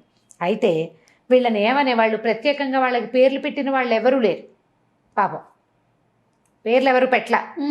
ఊళ్ళో వాళ్ళు మాత్రం బింబ ప్రతిబింబులు అనేవాళ్ళు. ఒకడు బింబము, రెండో వాడు ప్రతిబింబము, బింబుడు ప్రతిబింబుడు. ఈ బింబ ప్రతిబింబులు ఇద్దరు కలిసి హాయిగా తిరుగుతూ ఉండేవాళ్ళు. ఎక్కడికైనా వెళ్తే జంటగా వెళ్ళేవాళ్ళు. ఎంత బాగుండేదో, జీవితం చాలా బాగుండేది వాళ్ళకి. అయితే ఇట్లా ప్రత్యేకంగా ఉండటంతో వీళ్ళు జులాయిగా లేరు. ఆ ఊళ్ళో వాళ్ళు కొంచెం ముద్దొచ్చి పిల్లలు అందంగానే ఉండేవాళ్ళు, ఒకటే పోలికలో ఉండేవాళ్ళు, సరదాగా కూడా ఉండేది. అందరూ ఈ యుద్ధ విద్యలు నేర్చే చోటకి తీసుకుపోయి ఎవరే మీరు కూడా నేర్చుకుంటారా అని, ఏదైనా విందు భోజనాలు ఉంటే రెండ్రా మీరు కూడా అని పిలిచి వీళ్ళని కొంత ఉత్తమ పౌరులుగా తీర్చిదిద్దడానికి ఆ ఊరు కూడా కొంత సాయపడింది. వాళ్ళు బుద్ధిమంతులుగా ఉండేవాళ్ళు. అయితే క్రమంగా కొంతకాలం ఇట్లా గడిచింది. అయితే ఆ పక్క ఊళ్ళో ఒక మంచి సంపన్న గృహస్థు ఒక ఆయన ఉన్నాడు. ఆయనకి ఒక చక్కని చుక్క అందమైన పిల్ల, సౌభాగ్యవతి, బాగుండేది. అయితే ఇందులో బింబుడు ఉన్నాడు కదా, వాడు ఒకనాడు ఎవరో వెళ్తుంటే వాళ్ళకి సహాయంగా వెళ్ళటం కోసం వాళ్ళతోటి వెళ్ళి ఆ పక్క ఊరు వెళ్ళాడు. ఆమెను చూసేసరికల్లా చాలా నచ్చింది అమ్మాయి అతనికి. నచ్చి క్రమంగా వాళ్ళ అదే ఊరు పదే పదే తిరిగి మెల్లిగా అమ్మాయితో మాట్లాడి ఆ అమ్మాయి కూడా తను నచ్చానని తెలుసుకుని వాళ్ళ నాన్నతో వాళ్ళ అన్నయ్యతో వాళ్ళ చుట్టాలు పగాకలతో అందరితో జనరల్గా ఇప్పుడు మగపిల్లలు చేసేది ఫ్రెండ్షిప్లు చేశారు. వాళ్ళు కూడా ఏమంటున్నారంటే ముందు వెనక లేదు, ఆస్తిపాస్తి లేదు, లేకపోతే పోయింది, మనకుంది, పిల్లాడు బాగున్నాడు కదా, అమ్మాయికి కూడా నచ్చాడు, ఏదైనా పెద్ద ఉద్యోగం వేయించేసుకుంటే సరిపోతుంది అనుకున్నారు. అనుకుని పెళ్లి సంబంధం కుదుర్చుకున్నారు. తాంబూలాలు పుచ్చేసుకున్నారు, పెళ్లి సంబంధం కుదుర్చుకున్నారు. ఈ బింబుడు ప్రతిబింబుడు కలిసి ఉండేవాళ్ళు, కానీ ఎప్పుడు ఈ వ్యవహారంలో ప్రతిబింబుడు లేడు. ఓహో, బింబుడు ఒకటే తిరిగాడు. కొత్తల్లో అలాగే చేస్తారు చూడు.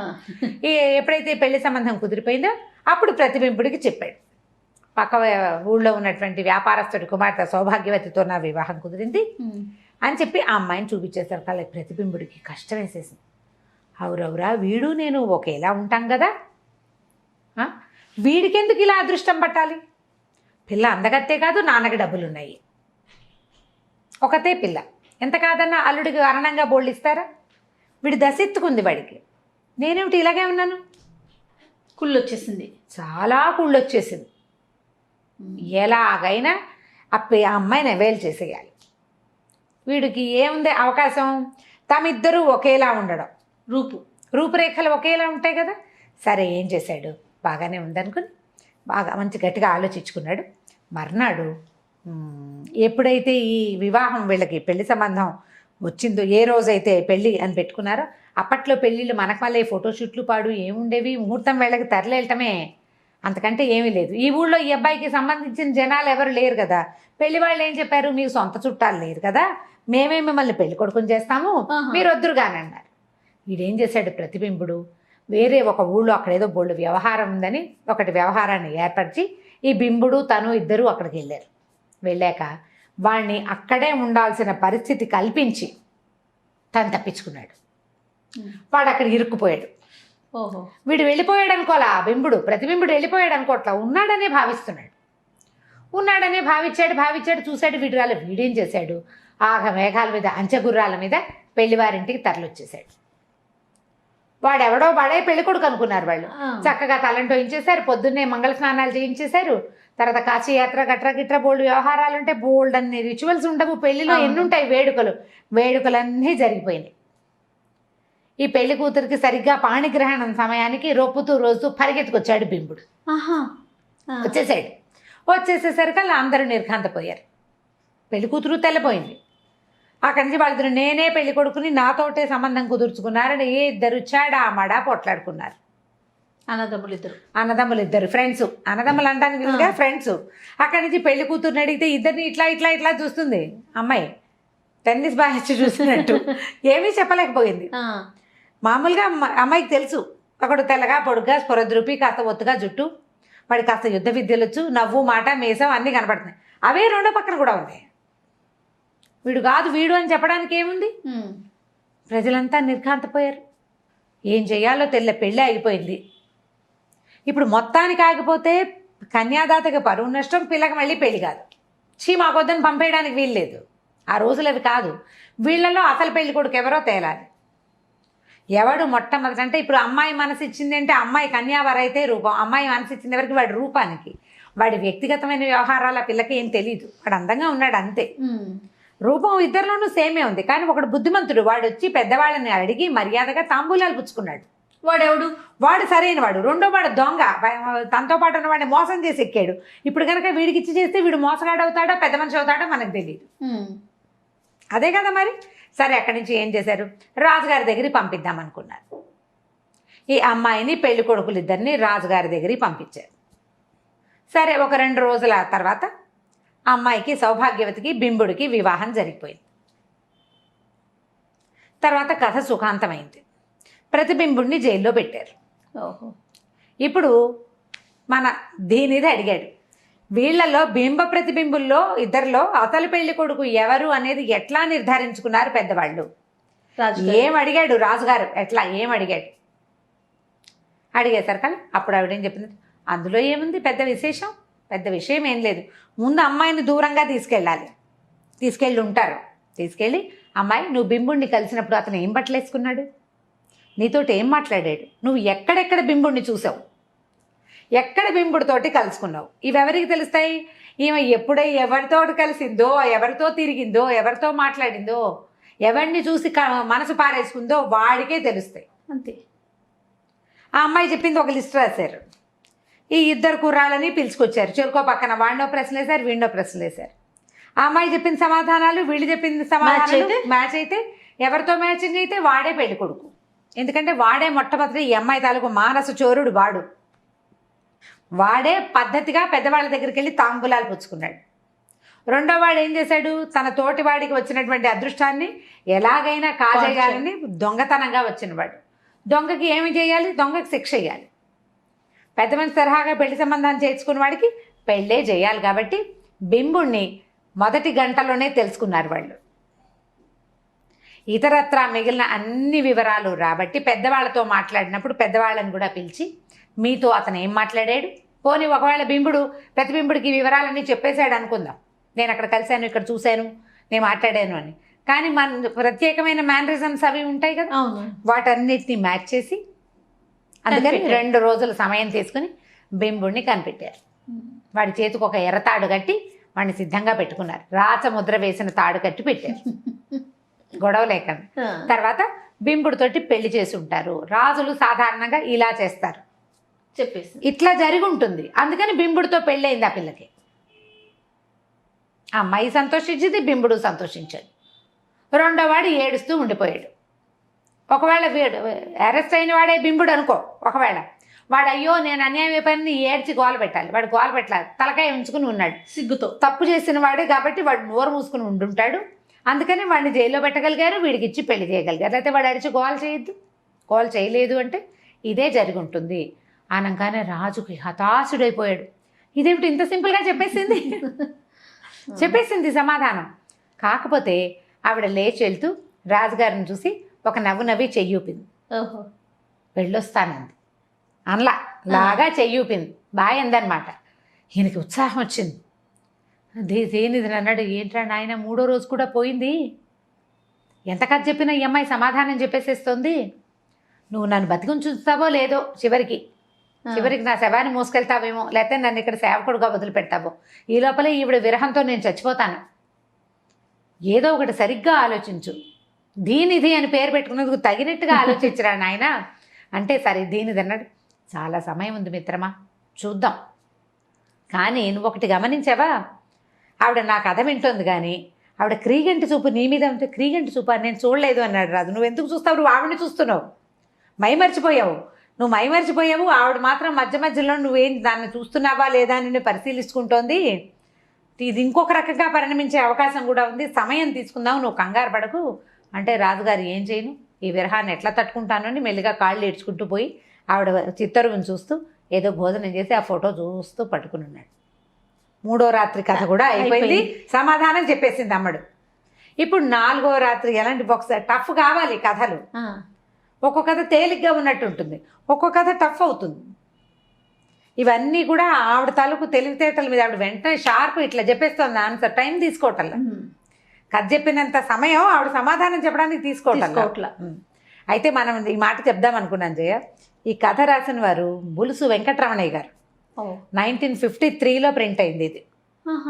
ఎంత పాతది కదా, మరి చందమామల్లో వచ్చిందా ఏమొచ్చిందో అయితే నాకు తెలీదు. 53లోనే 50స్లోనే ప్రింట్ అయిందనమాట.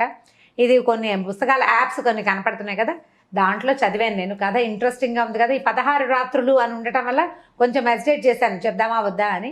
కథ చాలా ఇంట్రెస్టింగ్గా ఉంది, బాగుంది కదా అని చెప్దాం అనుకున్నాం. వెంకటరమణయ్య గారని వారు రాసిందనమాట.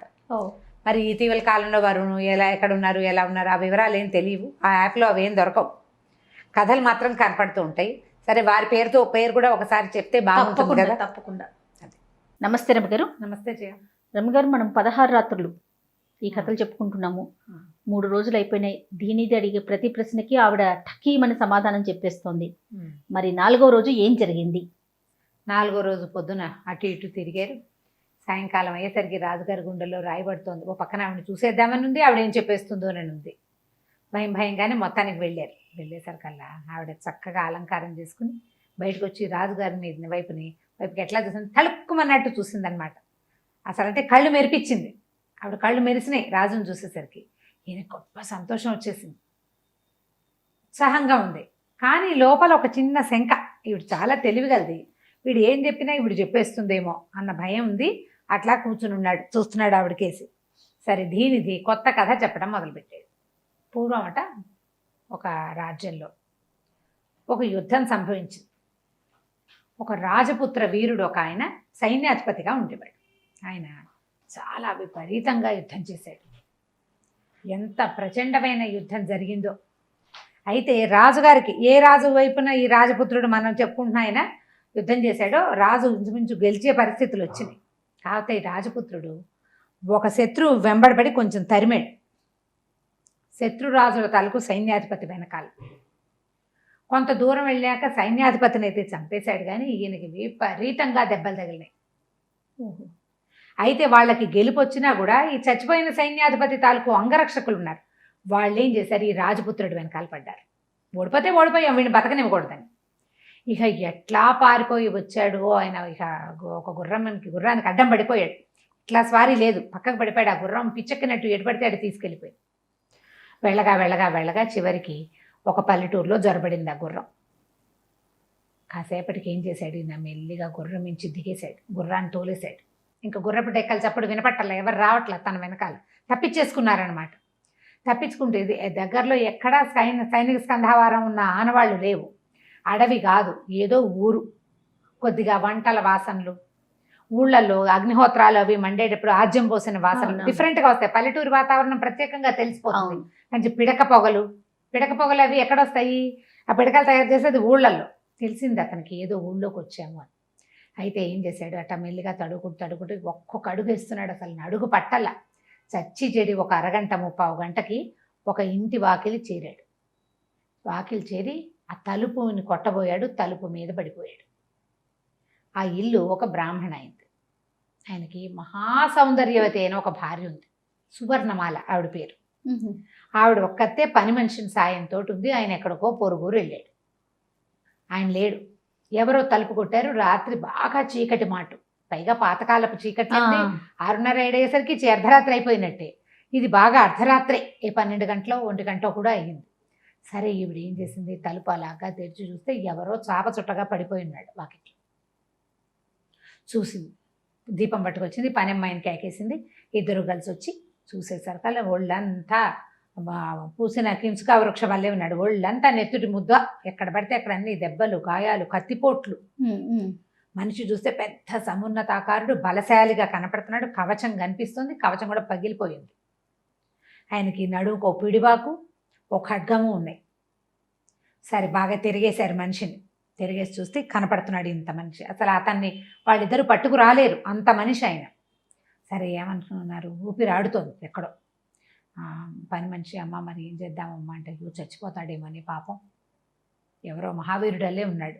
ఈ కత్తి, పిడిబాకు, పచ్చల బాకు, మీసాలు, మనిషిని చూస్తే తెలుస్తుంది కదా. ఇన్ని దెబ్బలు తిన్నాడంటే ఏదో పెద్ద యుద్ధం జరిగింది, ఎందులో ఇంచో వచ్చి ఉంటాడు.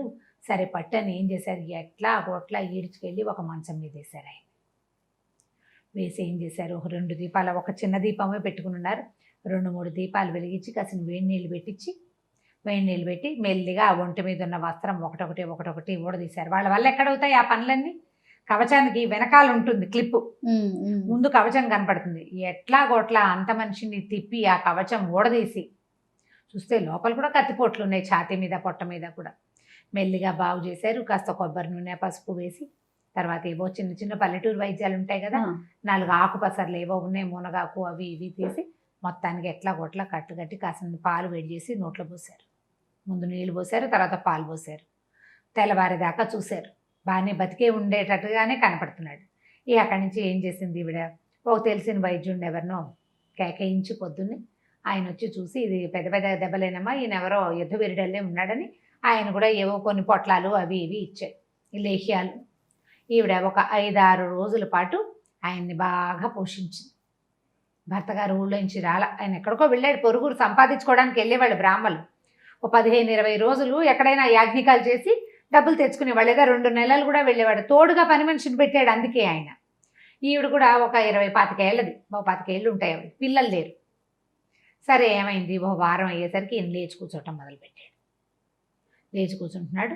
అయితే ఆయనకి కళ్ళకి ఇంపుగా సౌందర్యవతిగా కనపడుతోంది ఈవిడ. ఆవిడ చాలా అందమైన మనిషి.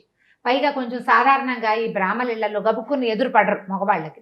కాకపోతే ఈయన చచ్చిపోయేవాడిని బతికించింది కాదు, దాంతో ఆయన పట్ల ఆవిడేం పరద పాటించలే. ఆయన ఎదురుకుండా రాకపోవటం అది చేయలేదు. ఆయన అన్నం తింటావా, పాలు తాగుతావా, ఏదైనా తింటావా, బాధగా ఉందా, కాస్త 2 అడుగులు అయితే అక్కడ కూర్చో, వెచ్చగా ఏదైనా ఇమ్మన్నావా అని అడగడం అంత మామూలుగా చేస్తుంది అనమాట.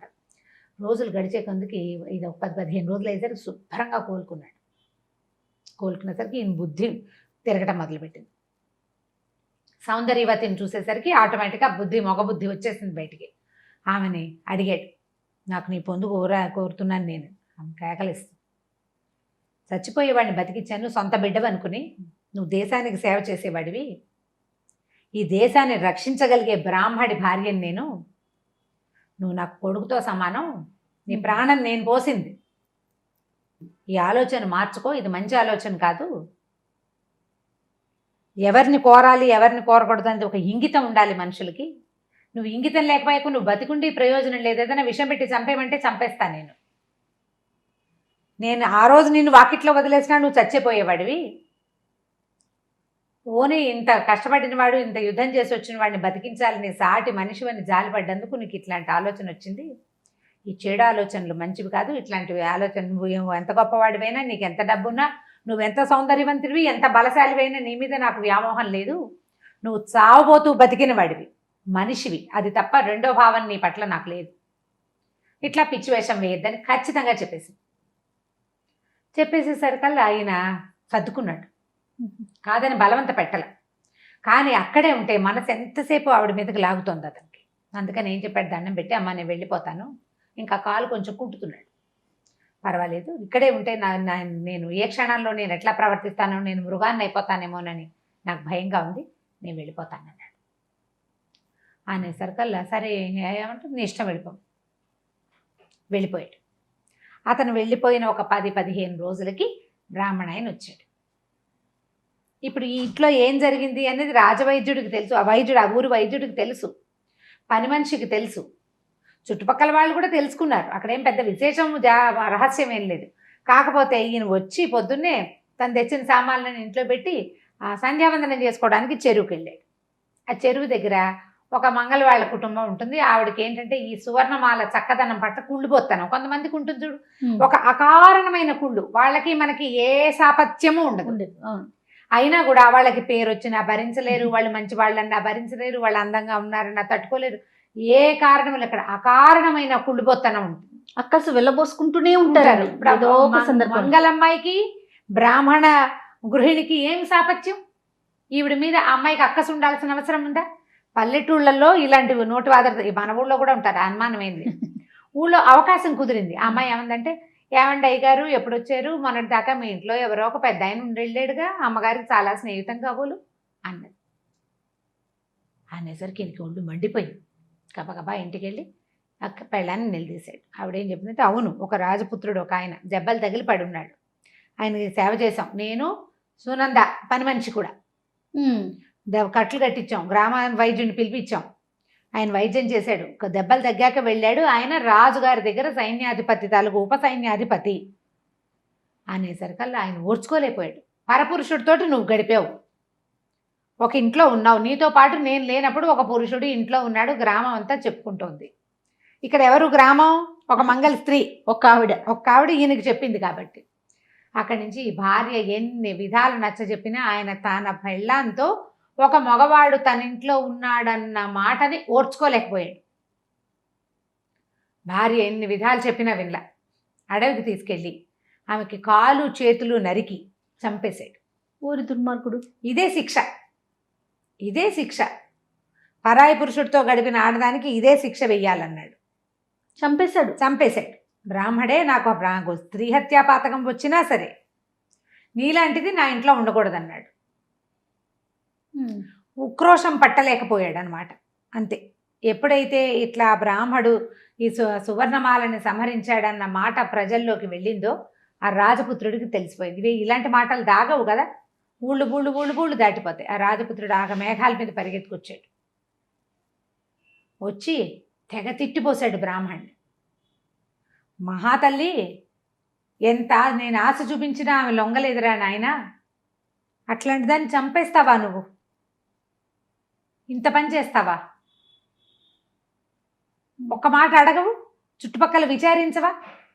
నీ భార్య మీద నీకు నమ్మకం లేదా? ఇంత క్రూరమైన మరణమా? కనీసం వదిలేసినా బతికుండేది కదా. నా తల్లిని తీసుకెళ్ళి ఇంట్లోనే పెట్టుకుని కాపాడుకునేవాడిని. ఇంత పని చేసావు నువ్వని తెగ చెడ తిట్టిపోస్తాడు. నువ్వు చెప్పు ఇప్పుడు, నీ వల్లే నా భార్య చంపేశాను అంటే కత్తితో పొడుచుకుని చచ్చిపోవడానికి సిద్ధంగా ఉన్నాను నేను అన్నాడు. బ్రాహ్మడు నిర్ఘాంతపోయాడు. తను చేసిన పని ఇంత క్విక్గా మళ్ళీ తన వెనకాలకు వచ్చి వాడు నేనే మీ ఇంట్లో ఉన్నానని ఎవడైనా వస్తాడని ఊహించలే. పాపం భార్య ఎంత చెప్పినా తను వినలేదు. నా భార్య ఎవరితోటైనా ఉందన్న ఊహంత తట్టుకోలేకపోయాడు. అంతే. అది వేరే స్త్రీ ద్వారా వినడం ఆయన తట్టుకోలేకపోయాడు. అక్కడి నుంచి రాజపుత్రుడు ఏడుస్తూ వెళ్ళిపోయాడు. నీ వల్ల మహాతల్లి చచ్చిపోయింది, నువ్వు ఎంత చేసావు, నీ ఇంత దుర్మార్గుడుగా ఎందుకున్నావు? బ్రాహ్మడికి ఆలోచన సహనం ఉండద్దా? నువ్వు సహనం ఉండాల్సిన జాతి కదా అనేది. నాపోటి వాడు ఉద్రేకపడచ్చు, నువ్వెందుకు ఉద్రేకపడ్డావు అని నానా మాటలు అన్నాడు. ఏడుస్తూ వెళ్ళేసరికల్లా ఈ బ్రాహ్మడికి ఇంట్లో ఉండలేకపోయాడు. సన్యసించి ఇల్లు వదిలిపెట్టి కాశీ వెళ్ళిపోయాడు. అయితే ఈ క్షత్రియుడు, ఈ వెళ్ళే రాజపుత్రుడు ఉన్నాడు కదా, ఆయన చాలా దుఃఖపడి తన వల్ల ఒక పండు లాంటి సంసారం పాడైపోయిందని, వాళ్ళ ఇంట్లో పడకుండా నేను రోడ్డు మీద పడిపోయినా బాగుండేది, గ్రామాధికారి ఎవరో రక్షించేవాడు, రక్షించకపోతే చచ్చిపోయేవాడిని, వృధాగా నన్ను కాపాడిన మహాతల్లి చచ్చిపోయింది, ఆయనేమో దేశాల పాలైపోయాడు, వాళ్ళ సంసారము పాడైపోయింది అని దుఃఖంతో రాజపుత్రుడు పోడ్చుకుని చచ్చిపోయాడు అని ఈ కథ చెప్పాడు ధీనిధి ఈవిడికి, చంద్రకళాదేవికి ఈ కథ అంతా చెప్పాడు. రాజుగారు చూస్తున్నాడు, ఏం చెప్తుందా చంద్రకళ. ఇప్పుడు అడిగాడనమాట ధీనిధి, ఈ మొత్తం కథలో తప్పెవరిది? ఈ కథకి ఒక మహాపాపం అంటేటట్టయితే ఎక్కువ పాపం ఎవరికి అంటాలి? ఏముంది, బ్రాహ్మడికి అంటాలి అని చెప్పింది ఆవిడ. రాజపుత్రుడు సువర్ణమాల దగ్గర ఉన్నాడు, సువర్ణమాల రాజపుత్రుడిని కాపాడింది. మనిషిగా ఆవిడ చేయదగిన పని చేసింది, కానీ అందులో మనిషిని మగవాడుగా ఆమె భావించాల. అసలు ఆవిడ అతనికి ఆశ్రయం ఇచ్చకపోతే బాగుండేది అంటాం మనం, వాడిని వదిలేస్తే పోయేది. పోనీ రాత్రి పడిపోయినాడు, చుట్టుపక్కల వాళ్ళని పిలిచి తెల్లారిదాకా అక్కడే వదిలేసి వస్తే తెచ్చాడులే అని వదిలేసి తన సంసారం చూసుకోవాలి ఆవిడ లెక్క ప్రకారం. కానీ ఆవిడ అట్లా చేయాల, మానవ ధర్మంగా ఏం చెయ్యాలో అది చేసింది. ఇప్పుడు ఆమెని ఆశించినట్టుగా ప్రవర్తించినాడు క్షత్రియుడు, కానీ అతను బుద్ధి తెచ్చుకున్నాడు, వెంటనే మార్పు తెచ్చుకుని అక్కడి నుంచి వెళ్ళిపోయాడు. తన బుద్ధి పెడద్రోవలు పట్టకుండా ఉండటం కోసం. అస్సలు తప్పు లేనిది సువర్ణమాల, పూర్తిగా ఆవిడ చేసింది సరైనది. పుణ్యం వస్తే మొత్తం పుణ్యం సువర్ణమాలకే రావాలి, పాపం ఏదైనా వస్తే కొంచెం రాజపుత్రుడికి రావాలి, ఎక్కువ బ్రాహ్మడికి వెళ్ళాలి. తన భార్యతో ఒక పురుషుడు అంటే ఆమె తండ్రి కావచ్చు, ఆమె అన్న కావచ్చు, తోబుట్టు కావచ్చు కదా, తన సాటి బ్రాహ్మడు ఎవడైనా కావచ్చు, ప్రశ్నించి విచారించకుండా ఆమె మరణానికి కారణమయ్యాడు. చేతులా ఆమెను హత్య చేశాడు. ఆయన సన్యాసం పుచ్చుకున్నా అతన్ని పాపం విడిచిపెట్టదు.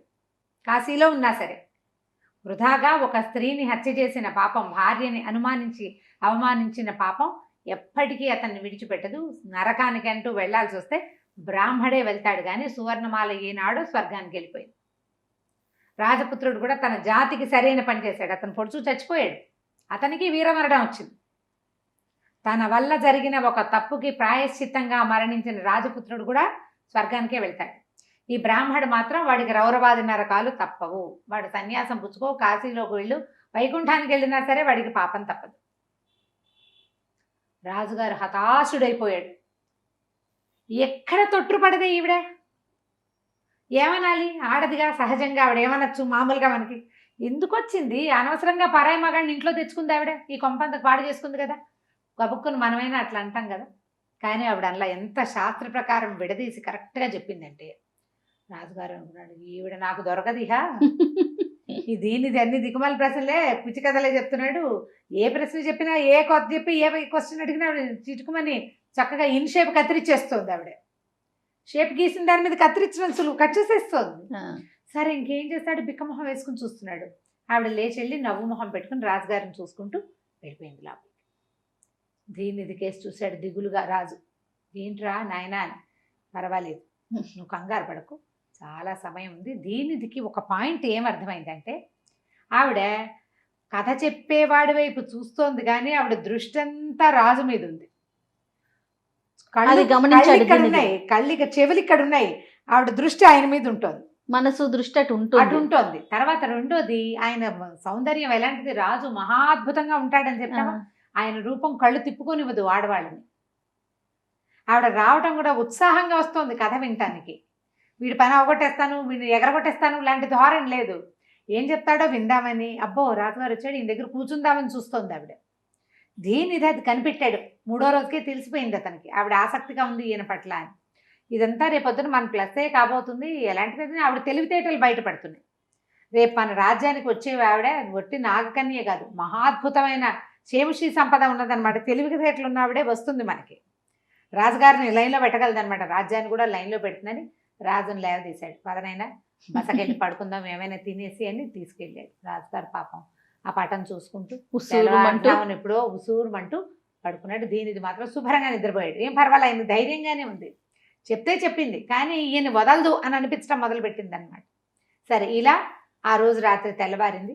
మర్నాడు మళ్ళీ వీళ్ళు వచ్చి ఆవిడకి ఏం కథ చెప్పారు, ఆవిడ ఏం చెప్పిందో మనం వచ్చే భాగంలో తెలుసుకుందాం. నమస్తే రమగారు. నమస్తే రమగారు. 16 రాత్రులు సిరీస్ వెళ్తూ ఉన్నాం కదా, 4 రోజులు అయిపోయినాయి. మరి 5వ రోజు దీనిది ఈ రోజు ఏమైనా కష్టమైన ప్రశ్నలు అడిగాడా? ఆవిడ సమాధానం చెప్పారా, చెప్పలేదా? అసలు ఏం అడిగాడు? కష్టం కాదు, క్లిష్టమైనదే అడిగాడా? ఓకే. అయినా కూడా ఆవిడ అక్కడ లాభం లేదు ఆవిడ సంగతి. రామా పాప, ఆ రాజు పరిస్థితి ఏం కాను. సరే ఇద్దరు కలిసి వెళ్ళేసరికల్లా ఆవిడ సంతోషంగా నవ్వుమొహం పెట్టుకుంది. ఈయన వచ్చేసరికి చక్కటి అలంకారాలు, ఆకుపచ్చటి చీర, నీలం రంగు బ్లౌజు, మంచి మంచి నగలు, ఆకుపచ్చ నీలం కలిసి అసలు ఆ రెండు కాంబినేషన్ ఊహిస్తేనే కళ్ళు జిగేలమంటాయి మనకి. అంత జిగేలమంటున్నట్టుగా ఉంది. ఎన్ని నగలు, ఎంత అలంకారమో, ఎంత సౌందర్యమో. రాజుగారు నిరుత్సాహంగా కూర్చున్నాడు, గూళ్ళు వెళ్ళడేసుకుని దీనంగా చూస్తున్నాడు ఆవిడకేసి. ఆవిడ ఆయన వైపు చూస్తూ దీనిది కేసు చూస్తుంది మధ్య మధ్యలో. కథ చెప్తాడు కదా అని. సరే దీనిది కొత్త కథ చెప్తున్నాడు. పూర్వం రూపసింహుడు అని ఒక రాజుగారు ఉండేవారు. ఆ రాజుగారికి పరమాద్భుత సౌందర్యవతులైన 3 రాణులు ఉండేవాళ్ళు. అసలు పూర్వం మొత్తం సౌందర్యమేనా రమ్మగారు? రెండోది లేదు. అబ్బాయిలు సౌందర్యమే, అమ్మాయిలు అయితే మహా సౌందర్యం. బాగుంది. ఏమిటో మరి కాలక్రమాన సౌందర్యాలు పోయినట్టున్నాయి మనకి. అట్లనే అనిపిస్తుంది. అంటే కవుల వర్ణన కదండి. వర్ణనే.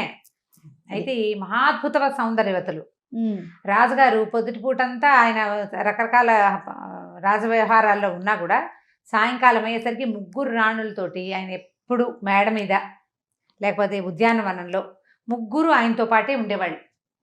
ఎవరో ఒకళ్ళతోటి ఉండటము, ఒకళ్ళ వైపుకి వెళ్ళటం ఆ ధోరణి కాదు ఆయనది. 3తోటి చాలా చక్కగా కలిసి ఉండేవాడు. ఒక వెన్నెల నాటి రాత్రి మేడ మీద సౌధం పైభాగంలో పడుకున్నారు. మంచి వెన్నెల, శ్రావణ పౌర్ణమి, ఎంత వెన్నెలగా ఉంటుంది. సరే రాజుగారికి మెలకు వచ్చింది. ఆయన మెలకు వచ్చి కాసేపు పచారులు చేశాడు. నిద్రలో మెలకు వస్తే మనం ఏం చేస్తాం, నిద్ర పట్టకపోతే కాస్త అటు ఇటు తిరగచ్చు. మేడ కదా చాలా ఖాళీగా ఉంది. 3 రాణులు 3 పక్కల మీద పడుకుని ఉన్నారు, 3 మంచాల మీద. ఏందో పెద్ద మంచం, వాళ్ళ 3వి 3 మంచాలు. అంతకుముందు అంతా చిలకత్తలు వీవెన్లు అవి విసిరిన వాళ్ళు. రాత్రి అయిపోయింది కదా, అందరూ పడుకోవడానికి వెళ్ళిపోయారు. అర్ధరాత్రి చక్కగా చల్లని గాలి తిరుగుతూ ఉంటుంది పైన. శ్రావణ మాసం నిజానికి కాస్త వాన చినుకులు పడదు, కానీ వాన లేకపోవడం వల్ల వీళ్ళు పైన ఉన్నారనమాట. ఆ మేడ మీదే బోలెడన్ని లతాని కుంజాలంటే చక్కగా తీగలు చాచిన మొక్కలు అవన్నీ చాలా ఉన్నాయి. రాజుగారు మెల్లిగా అటు ఇటు తిరుగుతూ ఒక్కొక్క రాణిని పరిశీలనంగా చూస్తూ ఉన్నాడు.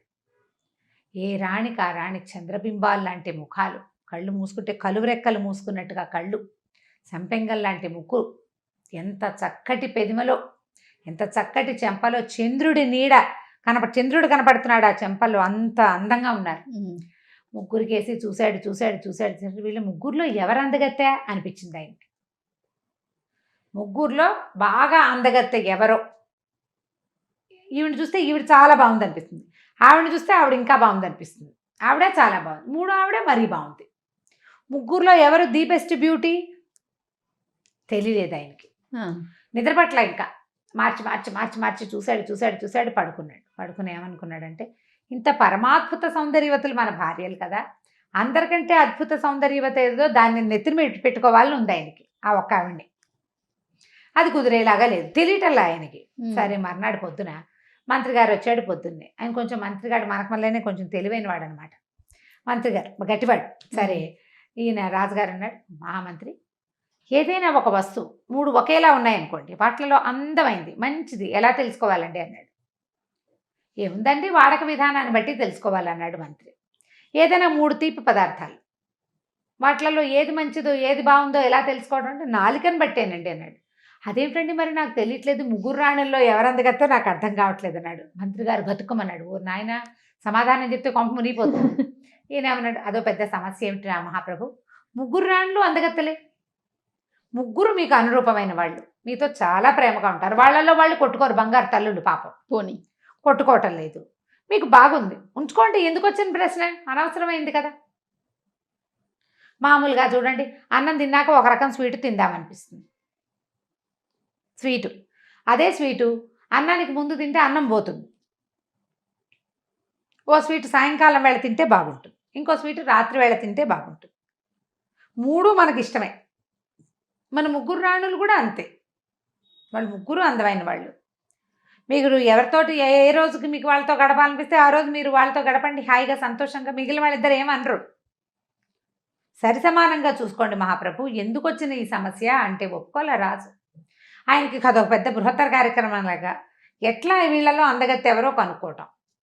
దాసీలను అడిగేవాడు, ముగ్గురు సమానంగా ఉన్నారనేవాడు వాళ్ళు తెలివిగా.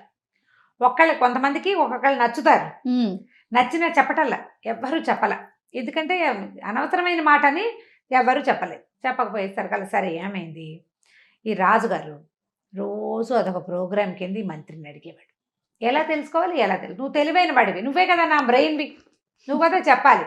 మంత్రికి విసుగుపెట్టింది. తర్వాత ఏమన్నాడంటే, అది కాదండి, కాంతిగ్రాహుడు అని ఒక ఆయన ఉన్నాడు. ఈ కాంతిగ్రహుడు ఏంటంటే వీడు చాలా అత్యద్భుతమైన తెలివితేటలు కలవాడని, సౌందర్యాల్లో గొప్ప సౌందర్యాన్ని గుర్తుపట్టగలడని ఆయన గొప్ప పేరుంది. ఆయన వజ్రాల్లో గొప్ప వజ్రాన్ని తీస్తాడు, ముత్యాల్లో గొప్ప ముత్యాన్ని తీస్తాడు, అట్లా సౌందర్యవతుల్లో కూడా గొప్ప సౌందర్యాన్ని తీస్తాడు, ఆయనతో మాట్లాడదాంలేండి అన్నాడు. ఆ కాంతిగ్రహుడు ఎక్కడికో వెళ్ళి ఇప్పుడు ఈ ఊళ్ళోనే ఉన్నాడు. ఉండేసరికి రాజుగారు కాంతిగ్రహుడికి కబురు చేశారు. కబురు చేసి మా ముగ్గురు రాణుల్లో ఎవరు అందగత్తలో, ఇప్పుడు మా ముగ్గురు రాణుల్ని చూడండి అని అన్నా, లేదా రాణులు మీరు వచ్చి వీళ్ళ ముందు నుంచోండి అంటే రాణులకు అవమానం కాదు, వాళ్ళు ఏమనుకుంటారు, ఎట్లా చేయాలి, పైగా ఈ విషయం కోసం వాళ్ళని ఎవరినో పిలుస్తున్నామంటే వీళ్ళు ఎట్లా రియాక్ట్ అవుతారు, ఇప్పటిదాకా బాగా బంగారు తల్లులుగానే ఉన్నారు, రేపొద్దున అమ్మశక్తులుగా మారచ్చు వాళ్ళు, ఆశ్చర్యాన్ని పోటాడితే. అందుకని ఏమన్నారు, అలా కాదండి మంత్రి గారు చెప్పాడు, అట్లా కాదు, మనం కాంతిగ్రహుడిని పిలుద్దాం, ఆ సమయానికి ముగ్గురు రాణులు ఆయన ముందు నుంచి వెళ్ళేలాగా చూద్దాం, వాళ్ళలో ఒక ఆవిడని ఆయన గుర్తుపడతాడు అని చెప్పాడు. సరే బాగానే ఉంది. కాంతిగ్రహుడు వచ్చాడు, కూర్చున్నాడు. రాజుగారు, కాంతిగ్రహుడు, మంత్రి గారు ఏదో పిచ్చాపాటి మాట్లాడినారు, పలహారం సేవించారు. పెద్దరాణి గారు వచ్చింది, వెళ్ళింది. ఆవిడని చూసి ఆయన ఇట్లా చూసి ఊరుకున్నాడు. రెండో రాణి గారు వస్తే అట్లా చూశాడు ఆశ్చర్యంగా. మూడవ రాణి రాగానే ఈయన కొంచెం జలధరించినట్టుగా ఉంది ఈయన ఒళ్ళు, ఎక్కువ అంటే అని గతుక్కుమన్నాడు అనమాట. ఒకసారి ఉలిక్కిపడ్డాడు, అంటే ఒక ఎక్సైట్ అయ్యాడు, అది కనపడింది. సరే అయిపోయింది. రాజుగారు అడిగారు, ముగ్గురు రాణులు నీ ముందు నుంచి వెళ్ళారు కదా, వీళ్ళు ముగ్గురులో ఎవరు అందగత్తో చెప్పమన్నాడు. వీడు గతుక్కుమన్నాడు. ఎవరు అందగత్తో చెబితే ఏమవుతుందో, నా భార్యలను చూసావా అంటాడేమో రాజు. ఒకటి పోనీ ఒక ఆవిడ బాగుందంటే మిగిలిన రాణులు ఇద్దరిని రాజుగారు వదిలేస్తాడేమో. వాళ్ళ అమ్మా నాన్నలు ఊరుకుంటారు? వాళ్ళు ఊరుకుంటారా పోనీ? అందుకని ఏమన్నాడు, అయ్యా కొంచెం సమయం కావాలండి, కొద్దిగా గుణగ్రహణం చేశాను ఇప్పుడే కదా, కొద్దిగా ఆలోచించుకుని చెబుతానన్నాడు. చెప్తానని వెళ్ళిపోయాడు. వెళ్ళిపోయి ఏమనుకున్నాడు, నిజానికి ఈ ముగ్గురులో మూడోసారిగా వచ్చిన ఆవిడని చూసే వీడు గతుక్కమన్నాడు. ఆవిడ ఎక్కువ అందగత్తే. ఆ మాట చెప్తే వీళ్ళు ఏం చేస్తారో తెలియదు, భయం. అందుకని ఏం చేశాడంటే ఉత్తరం రాసి పంపించాడు రాజుగారికి. నేను పెద్దగా తెలుసుకోలేకపోయాను, అంత ముగ్గురు సమానమైన సౌందర్యవతులే, కానీ మీరు నాకేం బహుమతులు అవి ఇవ్వక్కర్లేదు, నాకు ప్రత్యేకంగా తెలీదు, నేను ఈ రాత్రే వెళ్ళిపోతున్నాను ఊరి నుంచి అని ఉత్తరం రాసి పంపించేసాడు. వెంటనే సరే మంత్రి గారు అన్నాడు, చూసారా ఎవరు చెప్పరండి, ఆయనకు తెలిసినా ఆయన చెప్పటం లేదు అనేసరికి రాజు ఒప్పుకోవాలి. అలా కాదు, వాడు ఎలా వెళ్ళిపోతాడు, నా పెళ్ళాలను చూసి వెళ్ళిపోతాడా వాడు? చూశాడు, రాణులు చూశాడు కదా, పోనీ విషయం తేల్చి చెప్తే పరీక్షించాడు అనుకోవచ్చు, చూసి వెళ్ళిపోవడానికి కుదరదు. వాడు ఏదైనా ఒక ట్రిక్ చెప్పు, ఆ ఒక ట్రిక్ ప్రకారం మనం ఇది తెలుసుకోవాలి వాడి దగ్గర నుంచి అంటే మంత్రి గారు ఒక ట్రిక్ రాజుగారికి చెప్పాడు. ఆ ప్రకారం అప్లై చేసిన రాజుగారు ఎవరు అందగత్తో తెలుసుకున్నారు. తెలుసుకున్న తర్వాత ఆయన మిగిలిన రాణుల్ని పక్కబెట్టి, కాంతిగ్రహుడు వెళ్ళిపోయాడు, రాణులిద్దరిని పక్కబెట్టి ఒక రాణితో ఆయన ప్రేమగా ఉండటం మొదలుపెట్టాడు. ఆవిడ ఎక్కువ అద్వితీయ సౌందర్యవతి కాబట్టి. ఈ మిగిలిన ఇద్దరు రాణులకి తెలిసింది ఈయన మనతో సరిగ్గా ఉండట్లేదు. ఇదివరకు ముగ్గురిని సమానంగా చూసుకునేవాడు ముద్దుగా, అందుకని కొట్టుకునేవాళ్ళు కాదు. ఇప్పుడు వీళ్ళిద్దరికి అసలు రాకుండా వాళ్ళని తన దగ్గరికి పిలవకుండా ఈవిడ దగ్గరికే వెళ్తాడు, ఆవిడే ఆయనతో పాటు తిరుగుతూ ఉంటుంది. నెలలు గడిచే కొందికి రాణులిద్దరికి ఒళ్ళు మండిపోయింది. ఒళ్ళు మండి విషప్రయోగం చేయించారు ఆ రాజుగారికి ప్రీతమురాలైన రాణి మీద. ఆవిడ మరణించింది. రాజు కోపించాడు, రాణులిద్దరిని జైల్లో పెట్టించాడు. ఈ దిక్కుమాలిన ఐడియా వల్ల ఆయనకి ప్రీతమురాలు అందగత్తె అయిన భార్య ఏమో పోయింది, దగ్గరగా అంత ప్రీతములు అంత అందగత్తెలు అయిన అమ్మాయిలు ఇద్దరు వెళ్ళి జైల్లో కూర్చున్నారు. మంత్రి గారు ఇక ఇంకేం చేస్తాడు, రాజుకు ఒక సాధారణ స్త్రీని తెచ్చి వివాహం చేసి ఈవిడతో ఉండండి, మీకు ఇదే సరిపోతుందని చెప్పాడు. ఇక్కడ ఆపాడు మన దీనిది. ఏ ట్రిక్ తోటి కాంతిగ్రహుడు దగ్గర నుంచి ఎవరు అందగతో సర్వోత్కృష్ట సౌందర్యవతి ఎవరు అనేది తెలుసుకున్నారో చెప్పమన్నాడు. మంత్రి గారు ఒక ట్రిక్ చెప్పాం కథలో, రాజు అది ఇంప్లిమెంట్ చేశాడు, అది కూడా చెప్పాం. ఏం ట్రిక్ చెప్పాడో మనం చెప్పలే, దీనిది చెప్పలేదు. ఏ ట్రిక్ ప్రకారం కాంతిగ్రహుడికి మనసు దోచిన అత్యద్భుత సౌందర్యవతిని రాజు తెలుసుకున్నాడు. ఆవిడ ఒక్క క్షణం కూడా ఆలోచించలే, సమాధానం చెప్పేసింది. ఏం చేశాడు, ఏం చేసుంటాడు, ప్రేక్షకులు ఎవరైనా చెప్పగలరా? నీకు ఇంతకు ముందు కథలో అదేముంది సమాధానం అనిపించింది, ఏది ఇప్పుడు చెప్పు. ఇప్పుడు అనిపించట్లేదు రమ్మగారు. ఇది టఫ్. ఏం చేసుంటారు, ముగ్గురు రాణుల పేర్లతోటి 3 ఉత్తరాలు రాసి పంపించారు కాంతిగ్రహుడికి. నువ్వు మాకెంతో నచ్చావు, నిన్ను కలుసుకోవడానికి మేము సిద్ధంగా ఉన్నాం, ఫలానా సమయానికి రమ్మని ముగ్గురు రాణులతోటి 3 ఉత్తరాలు రాయించి పంపించారు. ఈయన ఒక రాణిని చూసి ఊరుకున్నాడు, రెండో ఆవిడని చూసి కొంచెం ఉత్సాహపడ్డాడు, అంటే కాస్త చూశాడు ఆసక్తికరంగా. మూడో ఒక ఆవిడని చూసి మాత్రం ఈయన కొంచెం ఎక్సైట్ అయిపోయాడు. ఈయన ఏమనుకున్నాడు, వీళ్ళిద్దరి సంగతి మనకెందుకు, మనం ఎవరిని చూసి ఎక్సైట్ అయ్యాడు, ఆయనకి ఆవిడే మహాద్భుత సౌందర్యవతి, మిగిలిన 2 సౌందర్యాలే, కానీ పరిగెత్తి దూకేసి కావలించుకుందాం అనిపించలా. అనిపించిన ఆవిడ ఉత్తరాన్ని ఫాలో అయ్యి అక్కడికి వచ్చాడు కాంతిగ్రహుడు. మంత్రి పల్లె తెలివైనడు. ఏ ఉత్తరాన్ని చూసుకుని అతను ఏ ప్రాంతానికి వచ్చాడో ఆవిడ అత్యద్భుత సౌందర్యవతి అని వీళ్ళు తెలుసుకున్నారు. తెలుసుకుని రాజుగారు ఏం చేశాడు, రాణులిద్దరిని పక్క పెట్టి ఈవిని పట్టుకున్నాడు. కాంతిగ్రహుడు పారిపోయాడు. అక్కడికి వెళ్ళాడు, వెళ్తే అక్కడ ఎవరు లేరు. కాంతిగ్రహుడికి ఏదో జరుగుతోందని అనుమానం వచ్చి పారిపోయాడు అక్కడి నుంచి. వాడికి బహుమతి ఏమి ఇవ్వలే వీళ్ళు, కానీ సమాధానం మాత్రం తెలుసుకున్నారు. చెప్పేసింది అంతే కదా. ఇంకా ఈ అంచేత కాంతిగ్రహుడు ఎవరిని ఉత్తరాన్ని ఫాలో అయ్యి అక్కడికి వెళ్ళుంటాడో ఆవిడే మహాద్భుత సౌందర్యవతని రాజుగారు తెలుసుకున్నాడు. ఆ రాణితోటి ఆయన ఎక్కువ ప్రేమగా ఉండి మిగిలిన వాళ్ళిద్దరిని చేశాడు. ఈ ట్రిక్ ప్లే చేశారు. అందువల్లనే అతని కాంతిగ్రహుడు సమాధానం దొరికేసింది. అతను చెప్పకపోయినా అతని క్రియ వల్ల, ఏమంటారంటే అతని తలకు ప్రవర్తన వల్ల వాళ్ళకి నిజం తెలిసింది. తెలిసిపోయింది. ఇలా చేసుంటారు అనగానే దీనిది నిశ్శబ్దంగా ఊరుకున్నాడు. అదే సమాధానం. రాజుగారు హతాశుడైపోయాడు. నవనాడులు కుంగిపోయినాయి ఆయనకి. ఆవిడ కూడా దిగులుగా మొహం పెట్టుకుంది. వీడి కథలు అన్నీ చెప్పేస్తున్నాను నేను, ఎలాగరాని చెప్పకుండా ఉండలేదు ఆవిడ. తనకు తెలిసిపోతుంది. సమాధానం తెలిస్తే చెప్పవలసిందే, తప్పకుండా కుదరదు. దిగులుగా మొహం పెట్టుకుని రాజుగారి వైపు వెనక్కి తిరిగి చూసుకుంటూ వెళ్ళింది. ఈయన బిక్కమొహం వేసుకుని కూర్చున్నాడు. దీనిది బలవంతంగా లేవదీశాడు రాజుని. లేవయ్యా లే, ఇంకా 10 రోజులు ఉన్నాయిలే, రోజు వచ్చి ఆవిడని చూసే అవకాశం దొరుకుతుంది కదా నీకు, చెప్పు. ఓకే. ఆవిడ ఓ ప్రశ్న ఓ సమాధానం ఉంటే చచ్చేవాళ్ళం. 16 రోజులు పెట్టింది. 16 రోజులు ఓడిపోతే ఓడిపోయాం. ఇన్ని రోజులు అసలు మనం ఊహించామా ఆవిడని చూస్తూ ఉండగలమని? నువ్వు ప్రతిరోజు చూడగలుగుతున్నావు, మరోసారి మళ్ళీ చూద్దు కానీ లేచి రావయ్యా అని రాజుగారిని దీనిది లేవ తీసుకుపోయాడు. వాళ్ళ రాజుగారికి అన్నం సగమే సహించింది. సగం అన్నం తిన్నాడు. సగం రాత్రి మెలకుగానే ఉన్నాడు. ఆ ఫోటో చూసుకుంటూ పడుకున్నాడు. ఎట్టకేళ్ళకి తెల్లవారు 5ంటికి పడుకున్నాడు. 7ంటికి లేచాడు. 2 గంటలే నిద్ర.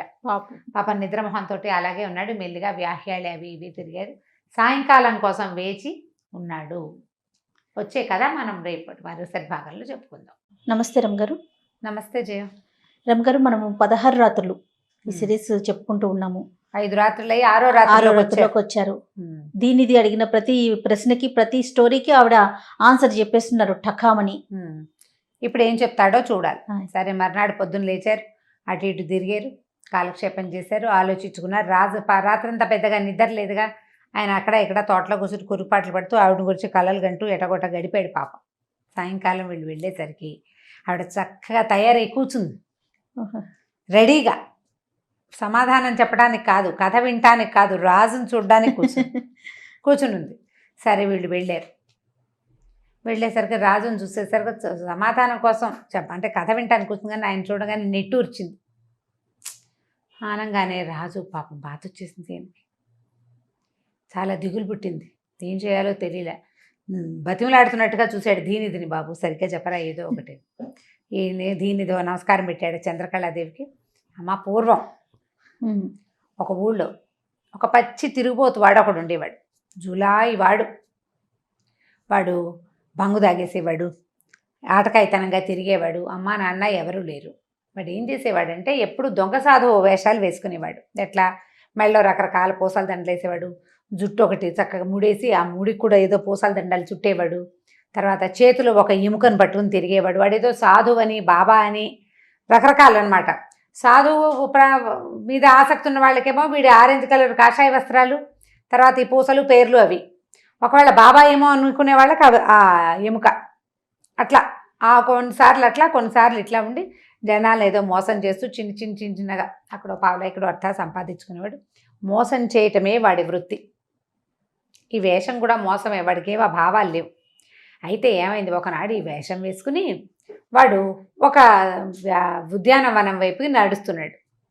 అక్కడ ఎవరో జనం బాగా చేరతారు. అక్కడ గారడీ చూపించి డబ్బులు కొట్టేయడానికి వెళ్తుంటే ఏమైంది, ఉద్యానవనం పక్క నుంచి ఏనుగంబారి మీద కూర్చుని రాజుగారి అమ్మాయి కనపడింది వాడికి.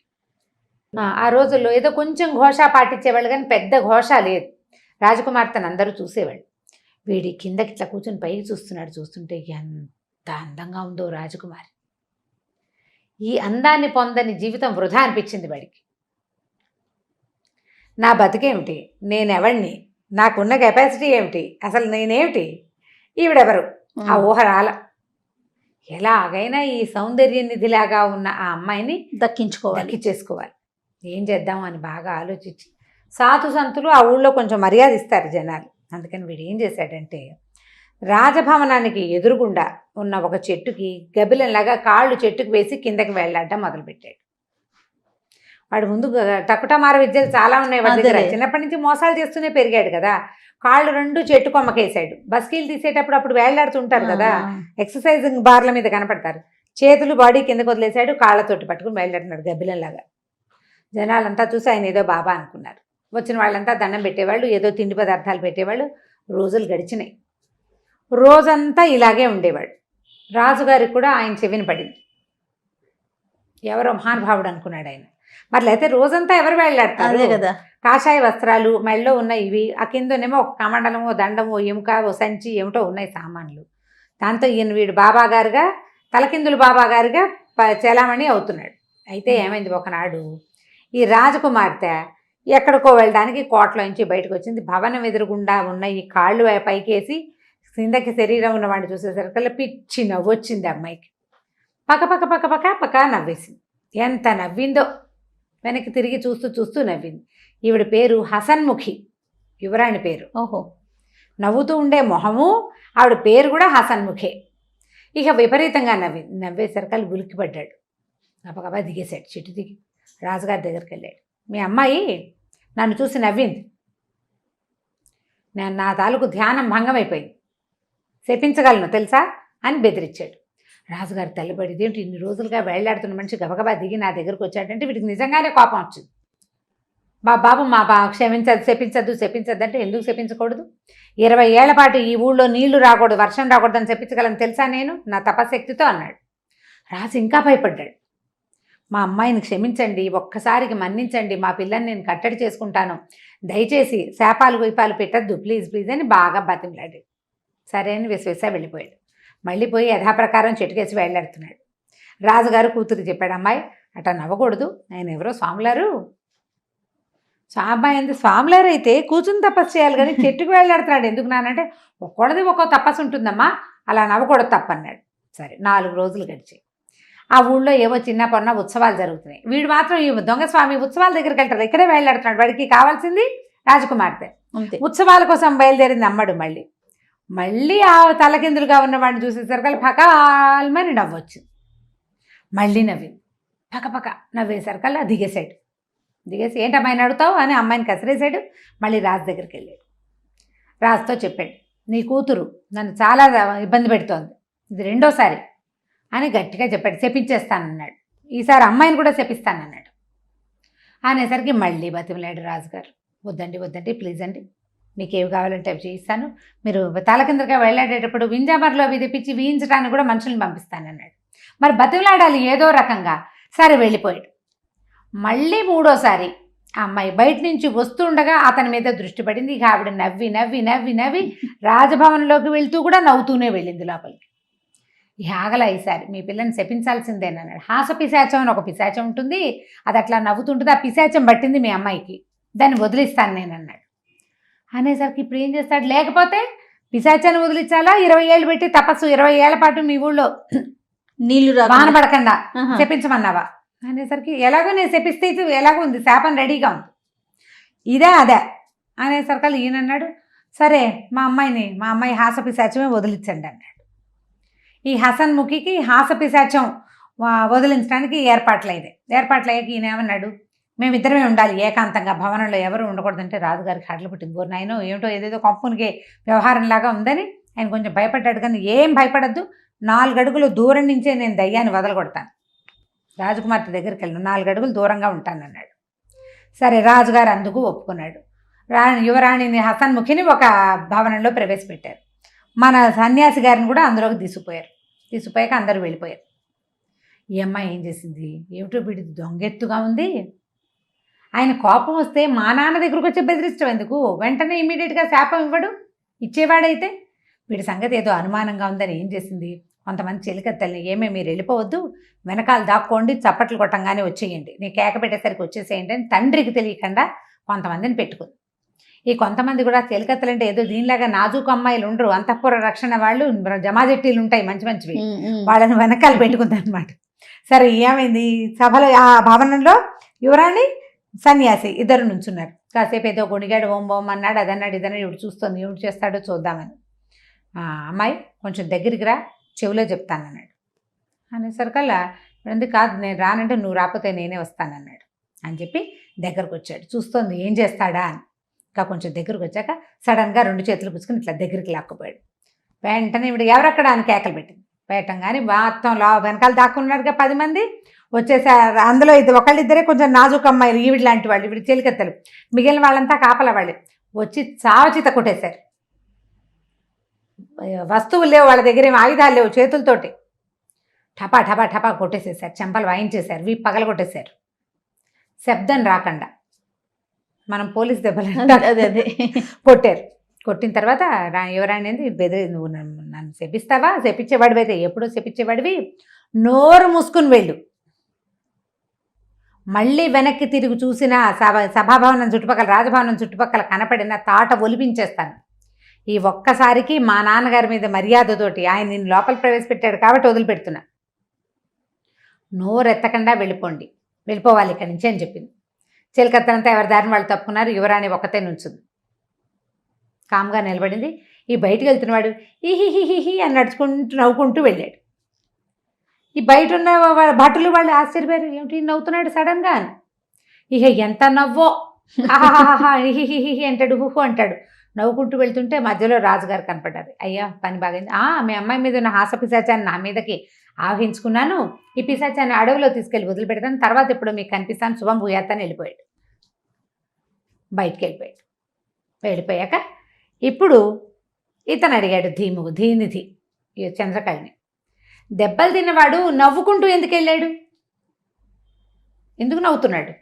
పరువు పోతుందని మన ఉద్దేశం. అడిగాడు. ఆవిడేం చెప్తుందో చూద్దాం. ఇహిహి అని ఎందుకు వెళ్తున్నాడు చెప్పమనేసరికి ఆవిడ మొహం అని చిట్లు ఇచ్చింది. ఆవిడ చిట్లు ఇచ్చేసరికి మామూలుగా మొహం ఎలా ఉంటుంది, చంద్రబింబంలో ఉంటుందా, ఆ చంద్రబింబం కొంచెం వంకరపోయినట్టుండి ఎంత అందంగా ఉందట. రాజుగారు ఆ ప్రవాహంలో పడి కొట్టుపోయాడు, ఆ ముఖం చిట్లింపులో పడి.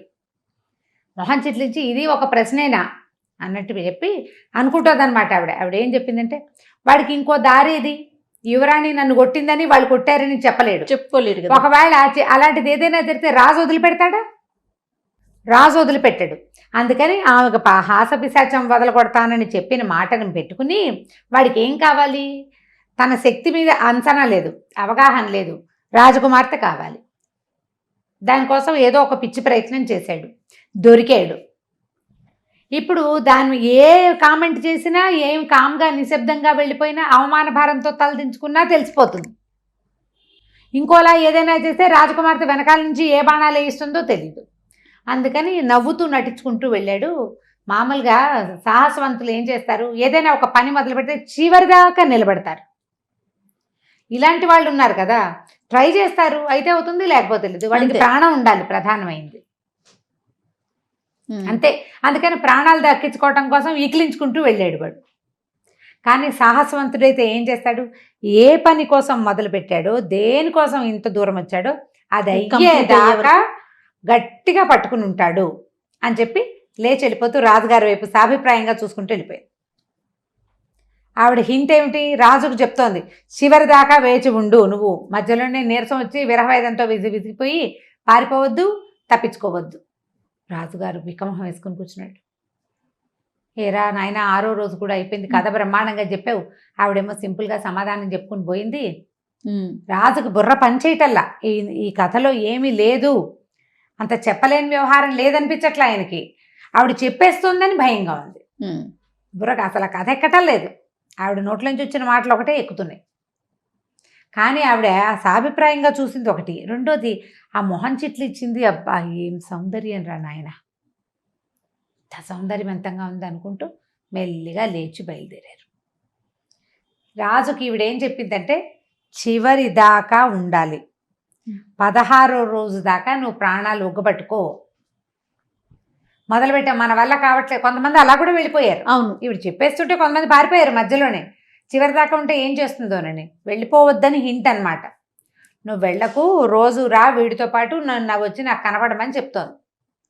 సరే, ఆ హింట్ అర్థమైంది ఆయనకి, సాభిప్రాయంగా తనకి చెప్పిందని అర్థమయ్యి ఆ అభిప్రాయాన్ని పట్టుకుని మెల్లిగా బసకి చేరుకున్నాడు. భోజనం చేశాడు, ఏదో తిన్నాననిపించి ఆ చిత్రపటాన్ని దగ్గర పెట్టుకుని దాంతో కబుర్లు చెప్పుకుంటూ పడుకోకుండా అట్లా ఆవిడకేసి చూస్తూ ఉంటాడట. మళ్ళీ రేపొద్దున లేచి వ్యాఖ్యాలకు వెళ్తారు, సాయంత్రం కథ చెప్పడానికి వెళ్తారు. 7వ రాత్రి కథ ఏం చెప్తారో మనం మళ్ళీ విందాం. తప్పకుండా. నమస్తే రమ్య గారు. నమస్తే.